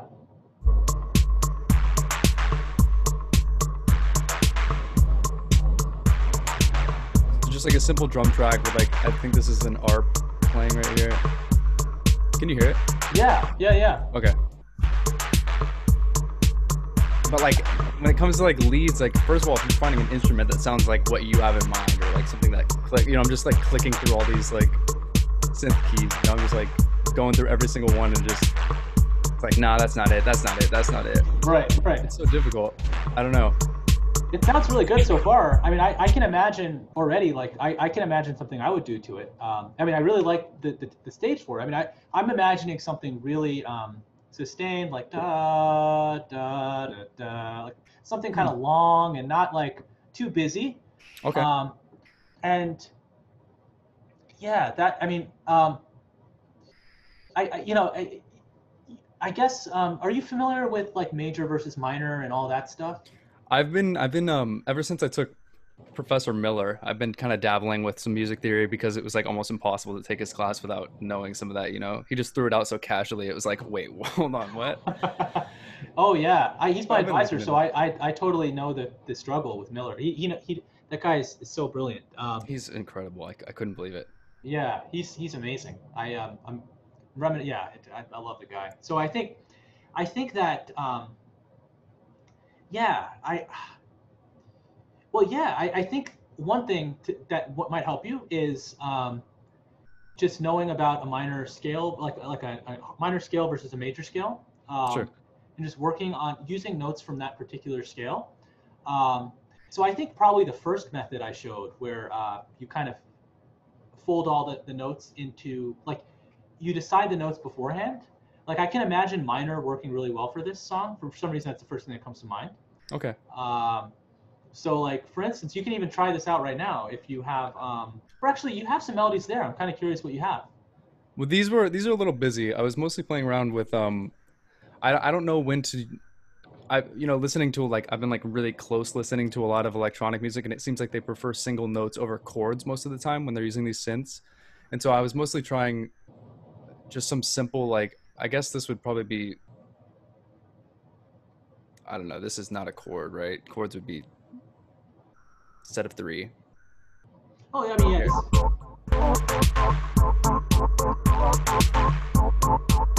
But it is a little too busy, I think. And I'm not a big fan of the instrument either.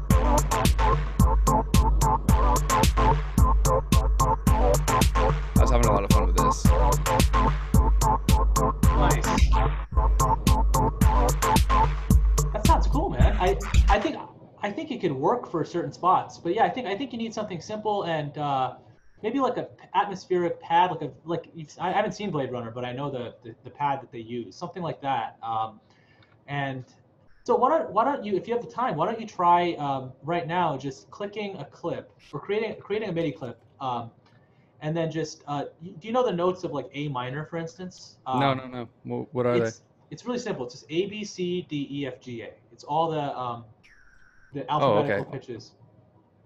What would those be called in music theory? Like whole notes? They're not whole actually tones? they're not actually whole tones. They're they're steps. They're because you some of them are half steps, some of them are whole steps. So if you unfold again, I can show you what I mean. So like, if like between, you see how some of them have a distance of 2 and some of them have a distance of 1? So like this is 1/2 step, right? That's 1/2 step, exactly. So that's okay, and then maybe even add an A up top too, because you want to go up 2 higher octaves. Now you can like delete these notes, or you can and they'll just stay, and then you. Okay, I see. And now it should everything, like maybe if you just, an A is the tonic note, so maybe you want to just start with an A, like a really long sustained A, and see how and see how that sounds. Or maybe, Okay. Or actually, but you know what? Here's a little peculiarity. Okay, actually, okay. For some reason, this may not be apply to you, but try. Can you add a MIDI effect? Can you add a MIDI effect to this track? And the MIDI effect can be called pitch. And then you can drag it. Yeah, I think it'll automatically. And then actually add da da da da da da 1 2 3. Add 5. Put 5 for the semitone. That's just the way I'm hearing it right now. And then play that clip again. I kind of hear. I don't know why I heard that tonality. I think there's something there. Something in the other instruments that makes me hear an A note. That like it's the home. Basically, A is the home note. Well, I should clarify. I guess what I'm saying is. I'm using A, B, C, D, E, F, G, A because it's easy to think about. There's no sharps or flats. And then you're just transposing it so that you can always, it's like you're playing all the white keys, but then the computer's transposing it to the correct key using the pitch device. And is when you say that, I'm transposing it up 5 semitones. Yeah. 5 semitones would be, I'm like, instead of playing an A, I'm playing 5 semitones up. Yeah, so you're really playing in D. So you could actually just type in the notes D, E, F. You could just type in D, E, F, G, A, B, C, D, and then get rid of the pitch device. Either one of those things is fine. Sure. No, sorry. I was mostly just me trying to grasp what was happening with that. I'd like to know the. Yeah. No, that's a great question. I think you have a pretty good intuition for this stuff. So that's correct. And then basically, I think if you. The idea is that the starting note of the scale is really like the most important note. It's the home note. In this case, it's A, but it's really D if you include the device that's happening after it. And then you can basically, the melody needs to have a high preponderance of that note. And then a note that's really, a note that injects a lot of tension is the fifth, which is basically the fifth note of the scale, which is E. So okay. So that's a note that sounds nice, but it's also a note that you could use a lot. So you could, like, if you have a melody that just goes from the 1 to the 5, and then dances around that, for instance, you could. I think that's the. I think you went to the 4. I think you went to the 4 because that's the A to the D. If you go up to the E, there you go. Yeah, and 4 works too. Maybe a little space. Ooh, no way. Yeah, it could be even a lot more spacious. Like you could have A for like an entire measure even. Like that's the way I'm kind of hearing it. Like you could have A for 2 beats, and then you could have D for another 2 beats, or E for another 2 beats. Like this, you mean?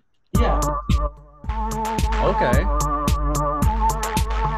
And like, I mean, this is the skeleton, right? Like, right. Because like, Twinkle Twinkle Little Stars is basically that da da da da da da da. You can syncopate it so it's not immediate, like da da da da da. You can mess around with the timing, but those are. Yeah. For instance, like if you take another, if you put an F after that, like if you have what's the opposite of sparse? What's dense, I guess. So if you can increase the density of notes after the E. You can go A, E, F, E. Like you can go from a leap. So there's a whole theory on how you construct good melodies, and that it kind of it goes back to counterpoint, like the 1600s and 1300s. But oftentimes you'll have a large leap before you have a step, or if you have a large leap, you'll often step from the leap so that it's a little more. It's less jarring. So like, you can dance around that E since you made a big leap. Like Twinkle Twinkle Little Star does that actually. It jumps up a big leap and then it steps up around that leap. Twinkle, okay. Twinkle. It jumps up and then all the remaining notes of the song are all steps up and down. It's a leap followed by all steps. Okay, yeah, that makes sense. It's always so crazy to me to talk music theory because it's truthfully so much to it. I wish that there was just like a, I don't know. It's crazy because I'm not a music major. I'm a computer engineering major, And so often I feel like in my major, there's like a handbook, you know what I'm saying? It's like, you want to learn electrical engineering. It's like, here's how you do electrical engineering and here's all the laws of whatever. And with Yeah. music theory, it's just so much. It truthfully is, you could spend your whole life studying this stuff. It feels like It really is. It's really deep. And I just got done, and I actually linked the OneNote to a music theory class that I just taught. It can be intimidating because there's so much stuff on there. But if you're curious, there's a lot of stuff on there to just to wet your beak, because there's so much you can say about it. I think the most important thing is understanding intervals and like the songs you like figure out, intervals are really just these distances that we're coming up with right now, these pitch distances. Yeah. And if you can figure out the songs that you like and figure out what intervals they use, like Twinkle Twinkle Little Star, we figured out it's a large interval followed by a bunch of small intervals. Okay. And thinking about things in those terms can help. And also thinking about the home note versus the away note, like the fact that you have to, like it matters which notes you use as the starting note. Like that's the note that is the least tense. So I hear what you're saying, man. It's a complicated landscape. And, Rachmaninoff, one of my heroes, he said, music's enough for a lifetime, but a lifetime's not enough for music. And it's the truth, honestly. It's really true. I mean, it's true with everything. It's true with everything. With music, it's hard. It's especially difficult because it's not. There are a lot of things about it that are systematic, but when it comes down to like what you want to do, like composing, in some ways, systematization just breaks down. Totally. Totally. It's oh man, it just trips me out because everything is so structured, like you just said, like everything is so structured, like the steps, like the baby, like like the foundation is all so set in stone. It's like we have these notes with corresponding frequencies and blah blah blah, and then you get into like composing and it's like just do stuff until it sounds good. It's like, wait, what do you mean, Right. You all the rules go out the window very quickly in that situation. So it's fascinating, man. It's a very interesting journey, but I think that you know what? I think let me stop your sharing really quickly, and I'll show you something that might help. I'm trying to think if I were to point you to a specific part of my OneNote, what would it be? And I'm trying to think of what that would be. And one more time, can you explain the significance of that 1 and the 5 in this scale? Sure. Yeah, absolutely. So I think there is something here about that actually. Where did I put it? Gosh, this is what happens when. Gosh, where was it? It was. No,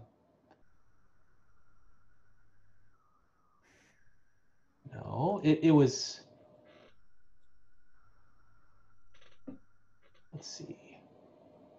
Okay, I'm just going to look it up. I think dominant motion. Okay. Where is it? Dominant. Oh, dominant function. Where? This is like a really essential part of. Oh, okay. Theory chords. Okay, I think it's here. Theory chords, harmonic function. Okay, so notes of a scale, they all generate different levels of tension. So like some notes of the scale, like the 1, like when we were creating the A minor scale, we were basically creating A, B, C, D, E, F, G, A. Right. Like that corresponds numerically to 1, 2, 3, 4, 5, 6, 7, 1.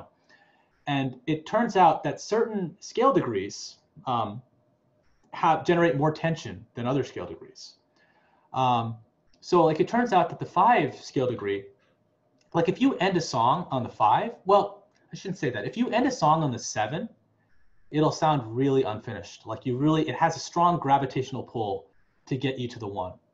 So there's a study, basically a counterpoint, which basically looks at dissonance and consonance and tension and release, and it distills certain patterns and it from that. And this is actually talking about chords and like which chords sound resolved versus other chords. Okay.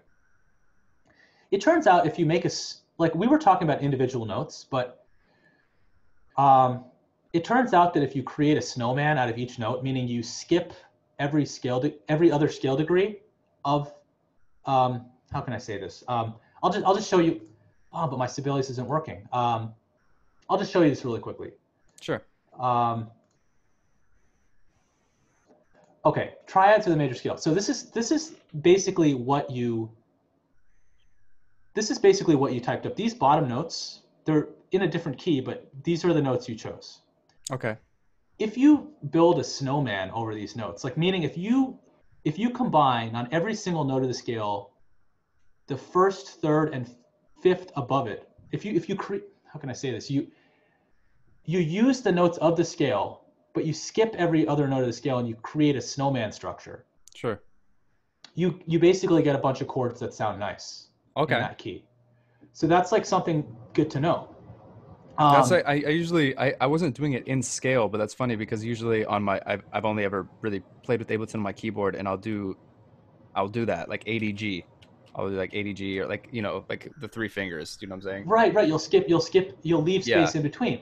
That just those are called triads, and it turns out these are like the building blocks of harmony. These triads are really important, and it turns out that well, when I was talking about the 5 to 1, it turns out if you're on the 5 chord, it really wants to resolve to the 1 chord. Like you don't end a song with a 5 chord. You end a chord with the 1 chord because it sounds finished. Whereas there's a lot of tension if you end a song with the 5 chord. So the idea is when you're creating melodies, you want them to be, you take that into consideration, like certain melody notes, certain notes in the scale imply chords, perhaps, maybe that's what it is. And they feel like they want to resolve to other more stable notes. So when you're writing a melody, I should really write this down because I don't think melody notes and dissonance. Like there's certain notes like the 1, 3, and the 5, the odd numbered notes, the 1, 3, 5, and 6 all feel kind of resolved and stable. The 1, 3, 5, and 6. When you say that, is it resolved? I'm thinking when you say that, like they don't. There's no anticipation to the listener that there's. What? Yeah. There's less of a. The listener, the anticipation. There's like no anticipation that like it needs to get fixed. Like it's like, oh gosh, we're in a state of crisis here. Let's finish the passage. Sure. So like simply speaking, like if I do something like this.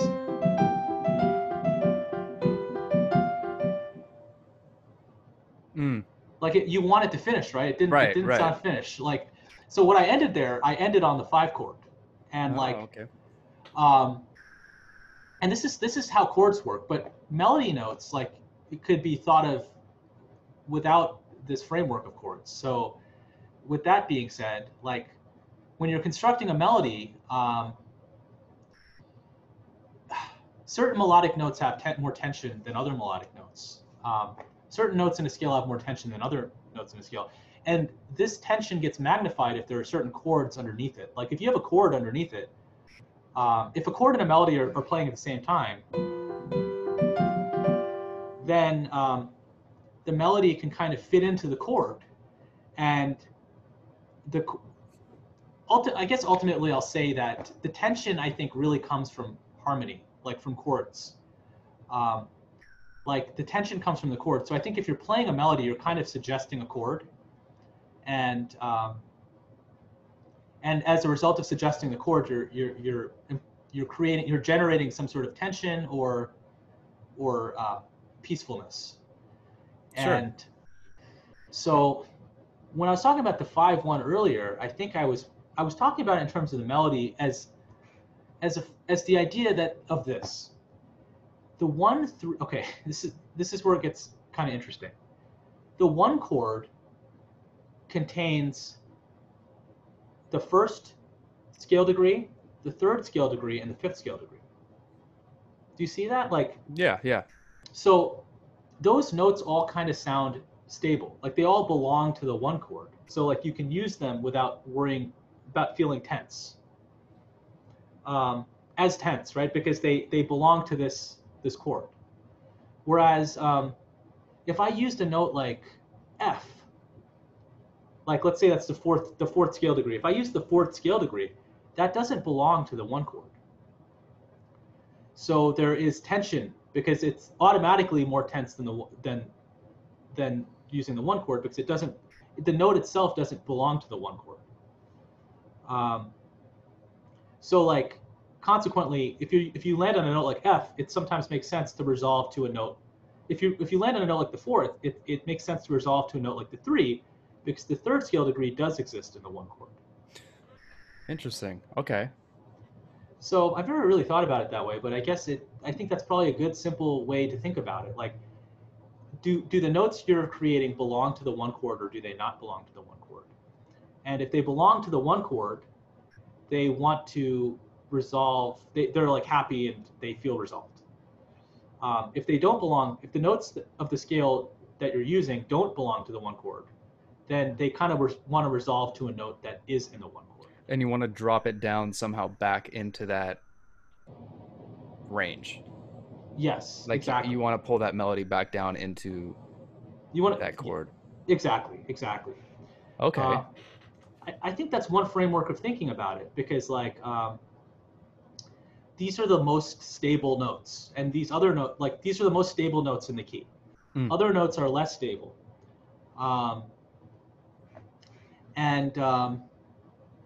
Yeah, that's interesting. That is interesting. Let me write that down before I forget, so we can make something about it. Thinking about notes of the scale in terms of how stable, or how they fit into the most stable chord in the key, the one chord. This is all super interesting to me. I've never, to be completely honest, I've never seen anything like this in my life. Oh man, you look at it a different way. There's always something new to learn. So like right now, I'm feeling like I've never explored this in this way. So it's cool, man. Like there's just so much fun stuff to learn. That's what makes life exciting, for sure. Yeah, like definitely. For me, I'm studying with Miller, so my background is mostly in this sort of stuff. So I came into computer music at UCSD so that I could expand my computer programming and all that stuff, and I'm getting my ass kicked learning about all this other stuff. Like Miller, he'll go into like Fourier series, all yeah. that stuff, and like specific ways of using C to like optimize. I'm like, man, I'm so lost. Like I get lost so fast, but it's just fun to learn more, and it all connects together in some way. It's just that's the way you have to be determined, I guess. It's such a cool intersection of it's just not I don't know. It's not something I was ever exposed to until I took Miller's class. The intersection between computer science and, I mean, even if you're just looking at like a MIDI keyboard, like the intersection that happens like in the keyboard, you know what I mean? Like between like these audio interfaces we're talking about, like digital signal processing. It's just like all, it's really cool to me though. It's something I never really had. I'm in computer engineering, so I took all these EE courses. I'm taking it right now, like where we learn the Fourier series and we do digital to analog and analog to digital. And when you first, they don't give us really many. I mean, maybe it's not surprising to hear like an engineering class isn't like showing us practical uses, but it's just crazy because I think if they just taught this with like music as a backing to what we're learning, it would be so much easier to understand. When I took 171, or maybe it was 172, and we were doing all sorts of signal processing using the Fourier series, and we even got into some like convolution reverb. It's like, if you guys just, when they taught us like convolution, if they just showed us like some of the stuff they're doing in the music space, it would be so much easier to like, oh, I can hear it. Like, put my headphones on, I can hear like what we're learning right now. It's all very interesting. It's really absolutely, cool. Absolutely. Like that, I wish I learned that way from the beginning. Like I would have, like all these concepts. Yeah, it's really cool.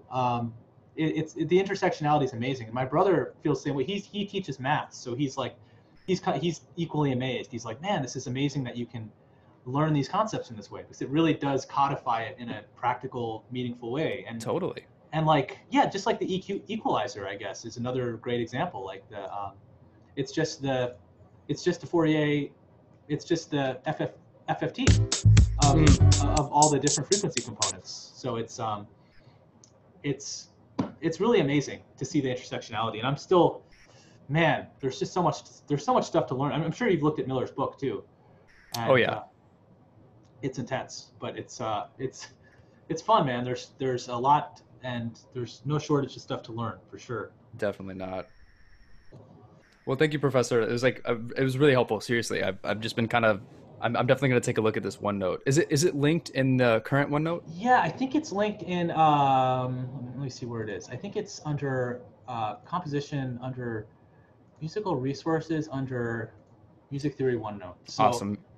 Yeah, man. It's sorry that it can be a little overwhelming. It was a whole year-long class and with a lot of stuff. So it's understandable if it's like, even like after 2 days, the stuff gets kind of too much stuff. So I appreciate you being available to kind of talk after class and all that too. And I think it's okay. I think the pace has been okay. It's just like when it comes down to like making a song, I think there's just so many questions. It's like you want it to sound good, you don't want to make something that's boring, and it's just those are tough questions to answer.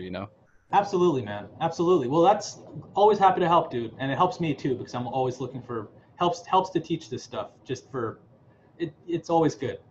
So additional experience, absolutely, for my own sake too. So well, thank you, Professor. Have a good yeah, weekend. You too, Jared. Have a good one.